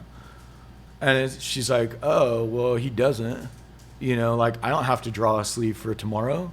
You know, I do this when I want, whatever. And if I do get custom work, it's like, leave me a deposit and I'll call you when I'm ready. Yeah. You know?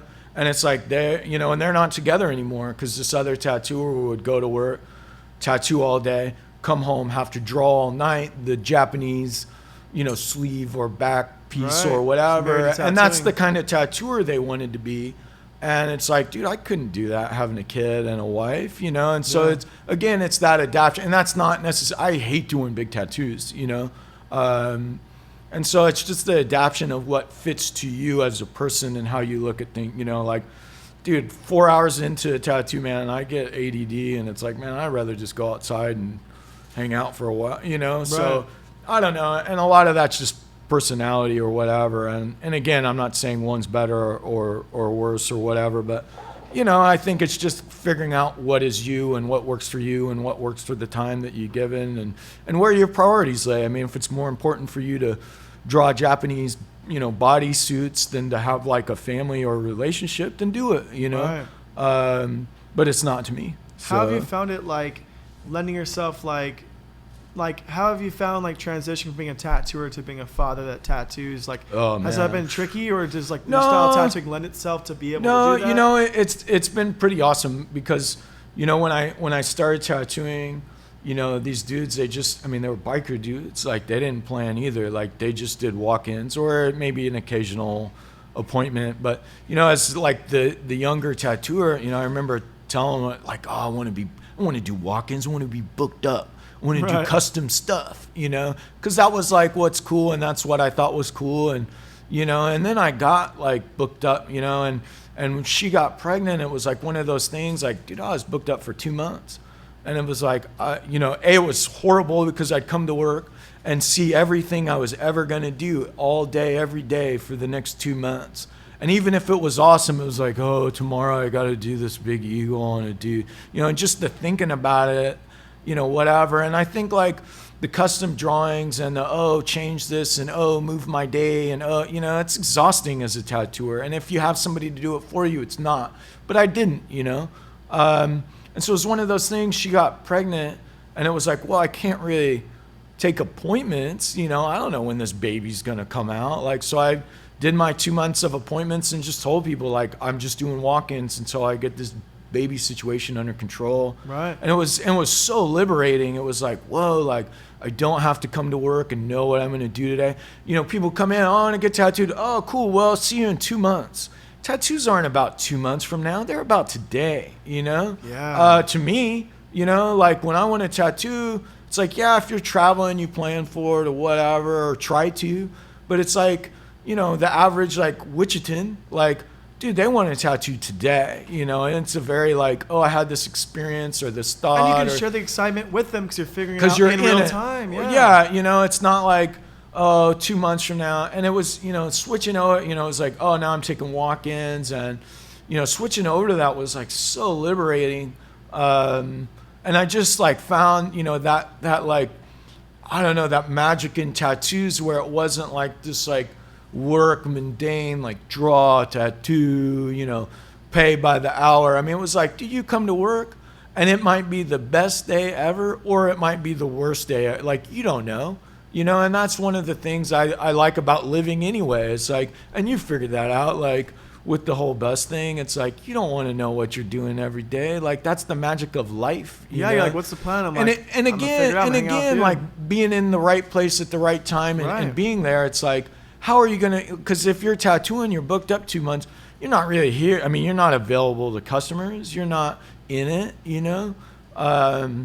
So I don't know. I just like that. And, you know, we talked about like Dan Kubin and how he sells tattoo machines. Well, you know, that's how I sell tattoos. You know, it's like I had a girl get all mad at me a couple weeks ago because I said, well, you know, I open at 11 on Saturday. Well, I always get here a little early because, you know, I come from, if you're not 30 minutes early, you're 15 minutes late, you know, and that's just something that, you know, maybe is a Midwest thing or whatever. So I'm here early. I show up early. Dude, there's 5 people waiting at my door at, you know, 10:15. Like, it's a line. Like, I don't care what time I officially open the door. They were here first, you know. Yeah. I'm tattooing them first. What makes your money better than theirs? Like, whatever. Yeah. So, you know, she comes in at 11 and I'm already tattooing. There's already 5 people waiting. And she's like, dude, you told me to be here at 11. Like I said, well, I told you I open at 11. But you're already, you know, it's like, dude, it's a line. You know, it's like Best Buy Nintendos, man. If they run out of Nintendos, there's no more Nintendos. Yeah. You're going to leave them a bad review on Yelp because they ran out of Nintendos? Like, and, you know, like, that's another thing that makes me mad. It's like, I have like 3 bad reviews on Google, and it's all like, I drove 30 minutes to get tattooed, and he was already booked up today, so 0 stars or whatever. It's like, dude, that's not my fault, man. You know, like, that's insane, you know? Yeah. So, I don't know. I just prefer to sell tattoos like that. There's no, like, you know, favoritism. There's no, like, you know, wait for 2 months. There's no call me 5 times and change your idea of what you want and how you want it. It's like, dude, just come in and get tattooed, you know? I love that. And that's the thing, like, computer people, it's like, one thing I've noticed with that, the more someone emails me, the less they're coming in to get tattooed.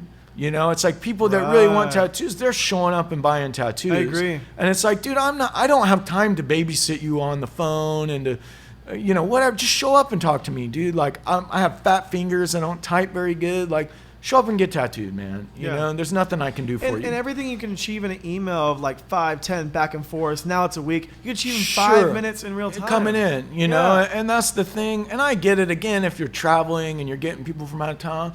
Like, dude, honestly, I tattoo like good old boys from Wichita 99% of the time, you know, and that's what I prefer. You know, it's like, if you're coming in from town and you're really coming, then, you know, I'll make it cool for you and we'll have a great time, hopefully.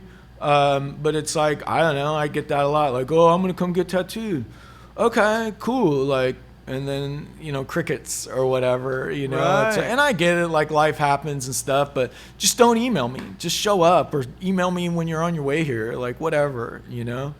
I don't know. So that's always kind of weird. And just, like, I feel like that's one of the hardest things for me, you know, not only just, like, in the tattoo shop, but, like, being alive is, like, communication, you know. It's, like, figuring people out, you know. It's like, you know, we always had this funny thing where it's like people that come in and say, oh, I'm not picky, are usually the pickiest people ever. Yes. And it's double hard because they try to play like, oh, we're not picky, but oh, I don't really like that. You know, it's like, I prefer the guy who's like, I'm super picky and this is exactly how I want it, so make me happy. And you can know? get it And done. it's either I either can or I can't do that for you, you know, and I'll be the first to be like, dude, I'm not your guy. You know, if it's not something that's whatever, like, dude, go somewhere else, man. Like, you don't want that from me, you know? And I have no problem turning that away because people find where they're supposed to go or whatever. But, you know, I don't know. I think that's, you know, there's so many weird things in tattoos like that a lot of people, like, hang on to just because that's how they did it. And that's how people do it. And somehow that makes people cool or a better tattooer or whatever, or they think they make more money like that, and maybe they do, and maybe I'm just, you know, too dumb to figure that out. I think which is, you know, it's like, dude, just show up, get tattooed, give me cash money, see you later. You know, it's like, yeah, I take cards, but it's like 20 minutes later, the thing, you know, whatever. No, I think you figured out a way, like you curated a way that's like, that's easiest for you, and at the end of the day, you're the one that has to live this. Well, and again, a lot of that's awesome. Cultural. You know, it's like where you're at. You know, it's like you live like 10 minutes away. Well, and the people here are different than the people in wherever. You know, it's like people here are meat and potatoes. Like, I think you built that a little bit. It's direct. You know, because there's custom shops. You've built this. Sure. People come here for this. Well, and you know, you don't realize it 'cause you're in this. It's one of those things. It's like you can argue all day. It's like, is the style of a tattooer based on them or is it based on their clientele?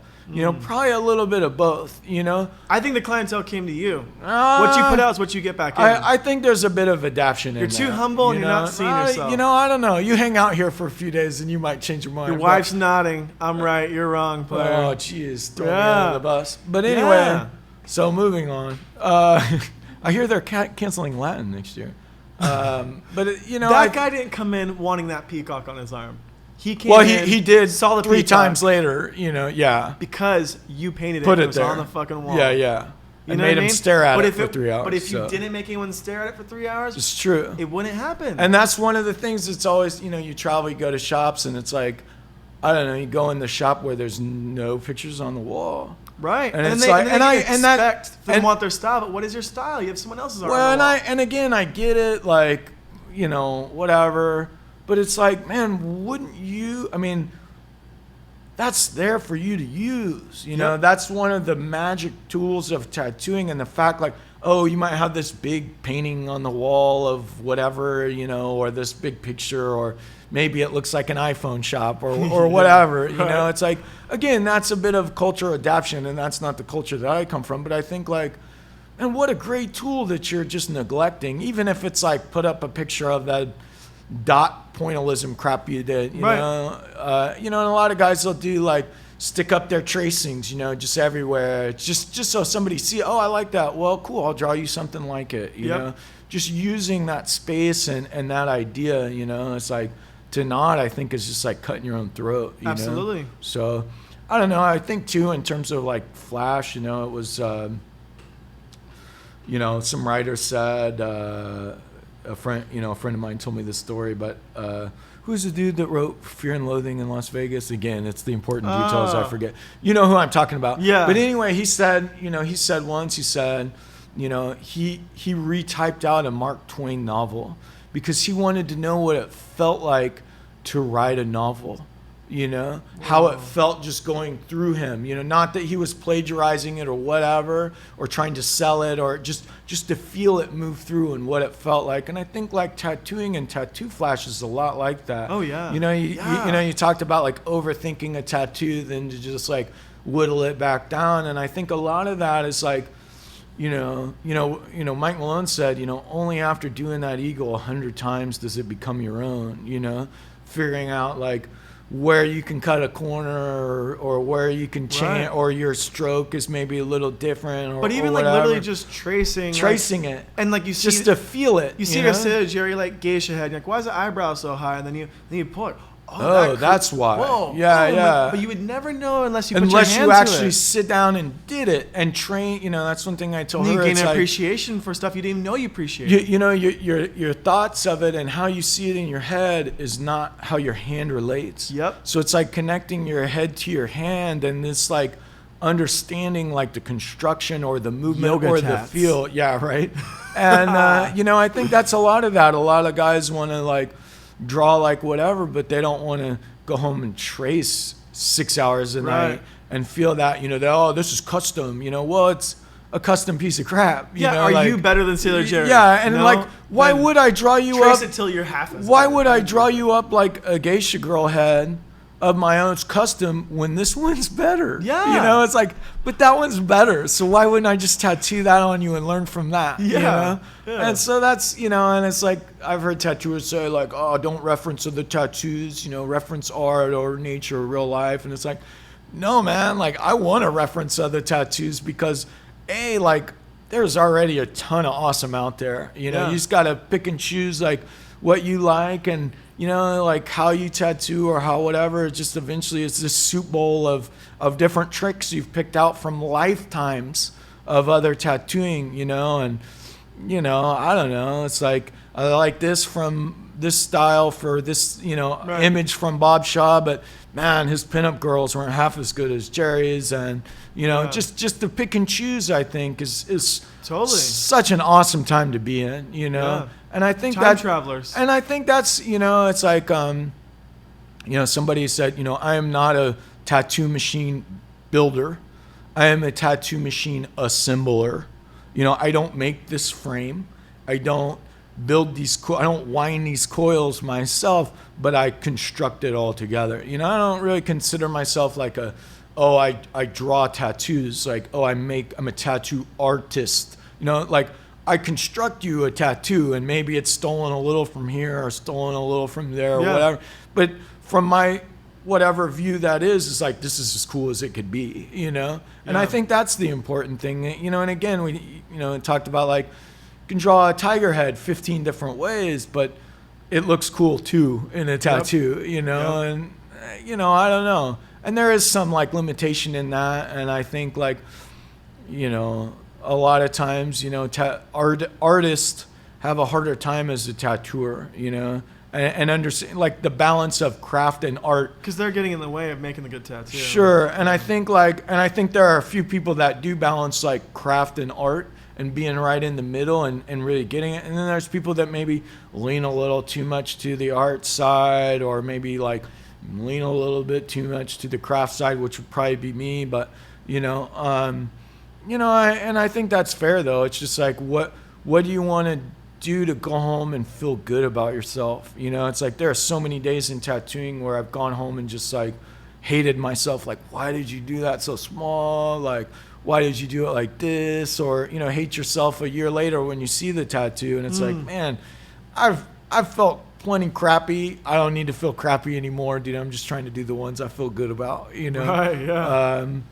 So, and that's not necessarily art taste. It's more like construction, craft, like what is this going to look like down the road, you know? Because who am I to assess someone's taste in art, you know? Yeah. And I think that's where other art, you know, tattooers kind of like, it's not for you, dude. It's for them. Like tattoos are for the wearer, not the maker. I mean, yeah, you have to be you have to feel good about yourself and feel like you're giving somebody a service, but you know, I mean, 90% of the tattoos I do, I wouldn't put on myself, you know, and that's okay, you know, but that doesn't mean that I need to give them a bad experience in getting what they truly wanted, you know?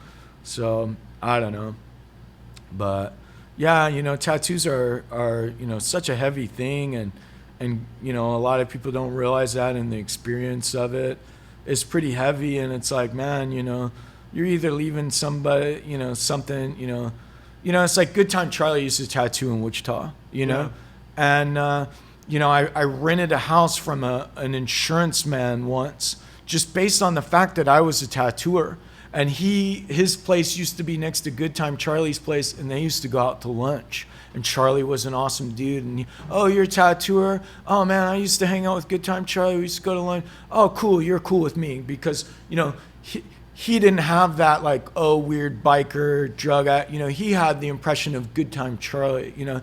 And that's the thing. I've heard 1,000 stories about Good Time Charlie just tattooing in the city for 23 years. And not one of those stories are negative.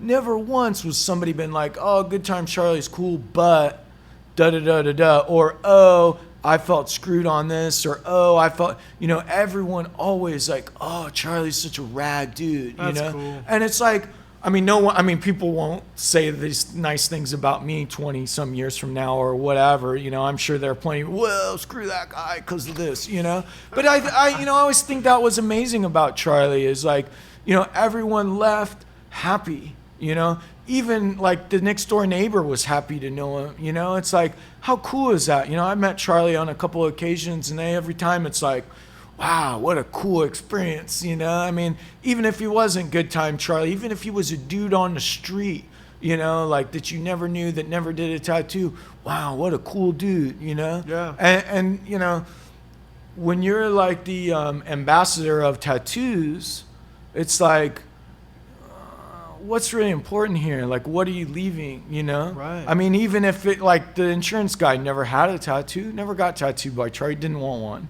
You know, but it didn't matter, you know, and that was his, you know, impression of tattooers, you know, like, wow, you know, to leave that, I think is really cool, you know. I love that. So, hey, what's up, man? Hey, what's up, brother? How you doing? Doing good, sir. Hey, dude, I don't think I'm gonna be able to tattoo you today. Okay, yeah. Yeah, you know, I'm doing this like podcast thing. This guy's in town from California, and then he's getting tattooed, and I think that's gonna be my day. Okay. So how's that stuff healing up on you? Man. Can I see it? Yeah. Show it off. This dude came in Tuesday Oh, yeah? and was like, oh, I want a sleeve. And I was like, yeah, sure you do. And he's like, oh, yeah, I'll take Bring it in this, so the camera can see it. this and that. And then it's like, he's tougher than me. Yeah, you got that on Tuesday. Sick. And then all this stuff in the Oh, back. bringing it around, yeah. And he wants I love this the like, cactus popping out the back yeah, as it's coming yeah. in. That's He cool. wants this like cowgirl or whatever. And I was like, oh, I'm so stoked to do it. But You're on yeah, your way. dude, oh man, I'm sorry. You got plans tomorrow? Tomorrow, no. Okay, dude, show up early. I think he'll be mad at me and want to leave. I'm sure he'll be gone by then, or if not, he'll be plenty tattooed and not one anymore. But yeah, dude, I know I told you to come back today, but he beat you anyway, I guess. Yeah, So no problem. yeah, First come, dude. first served. Yeah, there you go. Yeah. Hey, thanks, man. Yeah, It's good to thank see you, you. guys. Take Yeah, care. have a great day. Thanks for coming by, dude. I look forward to doing that cowgirl though. So yeah, come back, please. All right, So all right, dude. We'll see you soon. yes, sir. It's like open territory now. You already Oh worked around man, everything. yeah. He's like, oh, I want to sleeve. I'm like, yeah, sure you do. He's like, no, really, I'm not picky. I'm like, yeah, sure you're not. And he's like, oh, I like this and that and this one and put it here, And it was like, It's oh, on. well, I just need like 10 of you. And, Yeah. I mean, my life will be set, like. So yeah, that's like the best customer, And he's lives in Korea. He's only here for like 30 days, so it's like. Sleeve me up, because I don't know if you know this tattoo situation there, but it's like you can't tattoo unless you're a doctor, and it's all under Yeah. it's weird stuff anyway. Yeah. But so it's like his options are slim to none. So I look forward to see what you do on it. yeah, That's me cool. too, right? But yeah, that's super cool. But then, that's the other thing that's I always think that's, it's always weird to me. Like there's a tattooer in town, or maybe a couple that like doesn't talk. Yeah, the headphone thing. Or I don't know if he wears headphones, but he just doesn't talk. Weird, You know? dude. And I Weird. think like, what? Tattooing is like a connected thing. It's weird to disconnect Yeah, yourself and and, it's still tattoo. And it's something. like, dude, I get it. Like tattoos are heavy. Like, I mean, there have been days where it's like I'll lock the door and just cry, got Yeah. the things that have gone in my ears that day, and it's like the things people live through and like deal with. I mean, it's heavy, man. And if you don't talk to them, then you don't have to hear about it, right? But and so I get it in terms of a defense mechanism, but then I also think like, man, there is so much that I know as a human being that I would never know outside of the tattoo shop. And the people you've met. Dude, I mean, all kinds of people. crazy. I mean, I tell stories that people tell me that it's just like, man, that is an awesome story. Yeah. Like, and I've learned so much, and I think like, that's one of my prerequisites on getting tattooed. Like, I don't get tattooed by people who don't talk. I don't get tattooed by smokers because I don't want, I have. And it's like, dude, I don't want you to take a break every Because I 45 have. minutes Yeah. and then come back to tattooing me after 10 minutes and it hurt like 5 times as bad. Right. Like, screw that. It's all dried Start, up. finish, let's get done, bandage me, let's go. Like, screw your cigarettes. Like, you're fine, And then what's the other thing? It must not be that important. So yeah, like talking and cigarettes. My 3 points are like a good person, a good mark in time, That's relative. and a good tattoo. Because it's like 2 out of those 3 are okay. You know what I mean? Sure. Even one of those 3 is Sure. okay. But I think, well, actually, no, 2 to 3 are okay. I don't want a good tattoo by an asshole. Sure. But I'd love like Totally. a mediocre tattoo by a really cool dude, a Really really mark good in time. friends. Totally, Yeah, you know what I totally. mean? It's like I think that. Like you said, you're gonna remember it, and like there's that mark in time. And I want it to be a decent mark in Sure. time, And Well, I I don't know. think even like, it's all ashes and magic stardust anyway, and I think, everyone wants a good looking tattoo and it to be whatever, but it's not going to be, Yeah. I mean, if you live 30, 40, 50 years from that time, I mean, it's not going to be, Right. I mean, it might be legible and you could still tell what it is if it's designed right and this and that, but it's like, in the end, it's like, I think it was like Lyle Tuttle, said to me once, he said, man, I said, tattoos are like the stupidest fucking things ever invented. And it's like, yeah, okay. And he's like, he said, the only thing that makes tattoos worth a shit is the people that wear them. And that's the truth, man, and it's like, I see so many people get so wrapped up in the medial parts of tattoos, and it's like, that's not the important part, dude, and that's, that's why it's so cool, like you, like going, doing the bus thing, and, it's like, that's, meeting the people and seeing the stuff. I mean, that's, that's the cool part. The tattoo is cool too, but it's like, in the end, it's like, tattoos just magic, stardust, and ashes anyway. It's like, what is really important, Yeah. Or what did you really take from that day, and it's, Absolutely. and then I think that can also be a curse. I heard another story here recently, a guy that had gotten sleeves from a dude and, had went and got tattooed by another guy, and, his perspective, I guess, was that, his original tattooer's ego was kind of hurt. And the guy just pretty much essentially told him to fuck off, like he wasn't tattooing him again. I've had that happen to me. And it's like, dude, so now this guy's wearing 2 sleeves from you. And people, oh, where'd you get that? Oh, well, out of town. Oh, whatever. It's like, Yeah. he doesn't want to say where he got it. Absolutely, yeah. And it's like, all that, and even if they were awesome experiences getting it, it ended badly, Yeah. And maybe it was, his fault, or maybe it was, it's like, I'm not pointing fingers at tattooer or tattooee or whatever. Like, it's Absolutely. outside of me. Like, I don't know the situation. I don't care.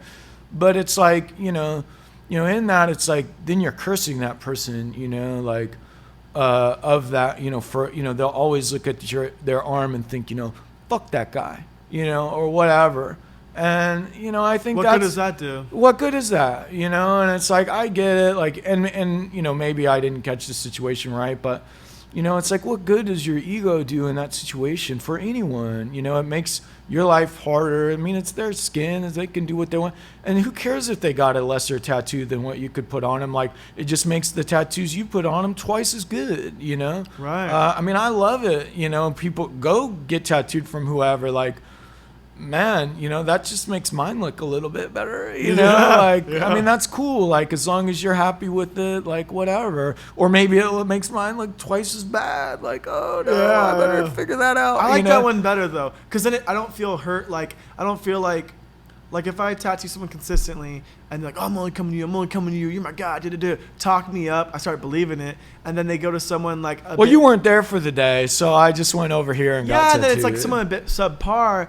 I get personal and feel like lesser than. Sure. Like go to someone better than me. Like you should have Sure. went to this person. Like, But they weren't available, and but they wanted it that also- day. But you know? also, I think that they don't see what I see. Sure. I And think why there's- would they? And I think And many how people- could they? They wouldn't even see the difference. Sure. And that's what I tell her. It's like, dude, you see that belly scale is 1/10 of an inch off or whatever, but to them it's like, dude, whatever. That's the like, coolest it's the scale. magic. Like, she put this on me and I felt cool. It's Yeah. like that's why you gotta be cool and you gotta and do the it's right like, time, and dude, it how makes up that belly how scale. many years did you spend doing tattoos before you could pick these things out anyway? It's like, these people don't live in a tattoo shop. They'll die not knowing that line's a little whatever, and there's nothing perfect anyway, Right. So again, to search for perfection in an imperfect thing, I mean, it's like doomed from the get-go, I think. But I don't know. I think that's kind of a weird thing. And I don't know. I had a girl once that I tattooed on and put almost a whole sleeve on her and had one spot left, and she goes across town and gets something in that spot, and it's like, dude, really? See, that hurts. And it's like, but it's like, I'm not going to tell her no when she comes in, wants a of tattoo course on not. her other Of arm, course and not. I'm not even going to mention it. Like, oh, But it does really? haunt you. But it's like, oh, Yeah. like I almost had that It's just like sleeve, a and then twist. it's like, and if I take a photo of this, it's like I gotta.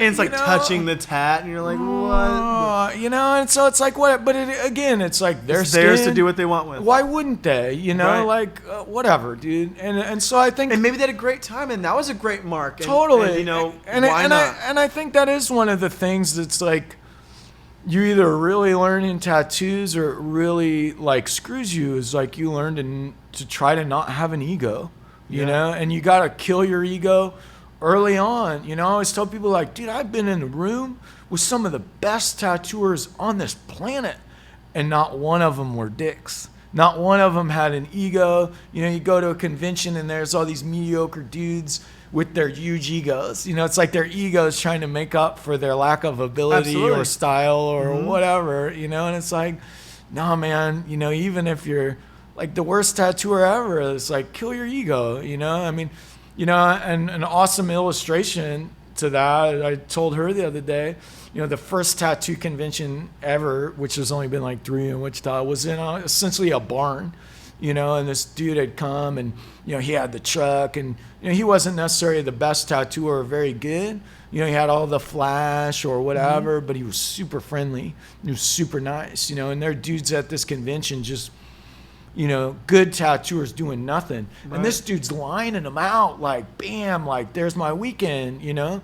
And, you know, my friend Ron, I was, you know, maybe tattooing like a year or 2 years, not good. You know, he says to me, he said, you see that dude down there doing that work, you know? I'm like, yeah, you know, what's up? He's like, you know, being nice will get you farther than being good. Yes. And I thought like, whoa, well, I better start being super nice because there's no way I'm ever going to be remotely good at this, you know? And I think a lot of people, like, they don't realize that. And even if you are super good, like, just be nice, you know? Like, how hard is it just to be a cool dude at a tattoo shop, you know? And it's like, you know, this isn't brain surgery. Like, we're not saving people's lives. Like, tattooing is, I mean, in the scheme of humanity, I don't know, like just stabbing crap into somebody's skin and hoping it stays, you know? It's like, It's so medial, you know? So it's like, I don't know, trying to keep your eye on the real perspective of why you're here. It's hard, you know? And, you know, I think that's one of the things it's hard to work with people when their intentions or their, what motivates them is not what motivates you, you know? So I don't know, you know? But I think that is one of the cool parts about tattooing is just the relationships that you make and the things that you learn. I mean, it has been for me, you know, and it is one of the hardest things. You know, I had a girl come in a while back. I used to tattoo her and her dad, and, you know, she came in to tell me her dad died. You know, it's like, dude, I've been tattooing that guy for like 15 years or whatever, That's you know, rough. And now he's gone, you know, and it's like, wow, I remember the last time seeing him, he stopped on his bike just to say what's up or, you know, whatever, you know, and it's like, wow, you know, like, that's hard, you know. I think that is one of the benefits of traveling a lot and moving around a lot is like you get all the good, you know, the good stuff, you know. It's like you're here, you're there for the good stuff, you know. And then, you know, but there's 2 sides of that, you know. And then, you know, you lose customers or, you know, like that. And it's, you know, it sucks. It's just like, oh, man, I won't see that dude again or hear his crazy stories about what, I mean, and it's just like becomes just a little less fun when you know that dude isn't going to come in anymore, you know? Right. So I don't know, you know, there's pluses and minuses with being like the hometown hero, you know? And some of the minuses are a lot of the, like just heavy stuff that comes with living, I guess, you know? But it is cool to see, you know, and it's like there's a family, you know, I've tattooed, you know, now the grandparents, the parents and the kid, like 3 generations. And it's like, whoa. And they all have, and I think like, I didn't grow up in like a tattoo household. So I think like, how cool is this? You know, like you guys get tattoos together, you know, or families that get tattoos, like it's what they do, you know, like how cool is that, you know? So be part of that and just to catch a glimmer of that, I think is so cool, you know? But yeah, you know, you name one and I've tattooed on them, you know, like, I used to tattoo, I better not tell that story, but, you know, I mean, there's a lot of things, you know, people say like, you know, they tell their barbers everything. It's like, dude, a haircut's 20 minutes. You know, a tattoo's hours. Like, you don't think I know many things about many things of the city? Like, oh, yeah. You're know? in. Plugged in real tight, yeah. So, you know, that's kind of crazy too, so. And again, that's one of the things I love about tattooing is like really having like your finger on the pulse of like the city, you know, and just like how it works and how it moves and, you know, how you relate to it or whatever, I think is really cool. You know, it's really cool to be part of that. And I think, you know, as a person that travels too, you know, like just to catch the edge of it sometimes is really cool where you're just like, you know, and to leave someplace happy and stoked, you know, but then, you know, I think too, as someone, you know, who travels, you know, it's like, my friend Seth, he's like, oh yeah, you know, I've been to London, I've been, you know, here and there, but I've seen it from the inside of a tattoo shop. So it might as well have been wherever, you know, it's like, you got to take some time out and enjoy it too, like what you guys are doing, you know, don't just focus on that, because there's so much life you'll just miss, you know. I agree. And all tattooers are guilty of just binging out on this or time or whatever, and so it's cool to like set these boundaries and try to stick to them. You know, I think that's impressive as a tattooer, you know, and B, it's impressive as someone who's like 28, because I think like, what was I doing when I was 28? Like tattooing 12 hours a day,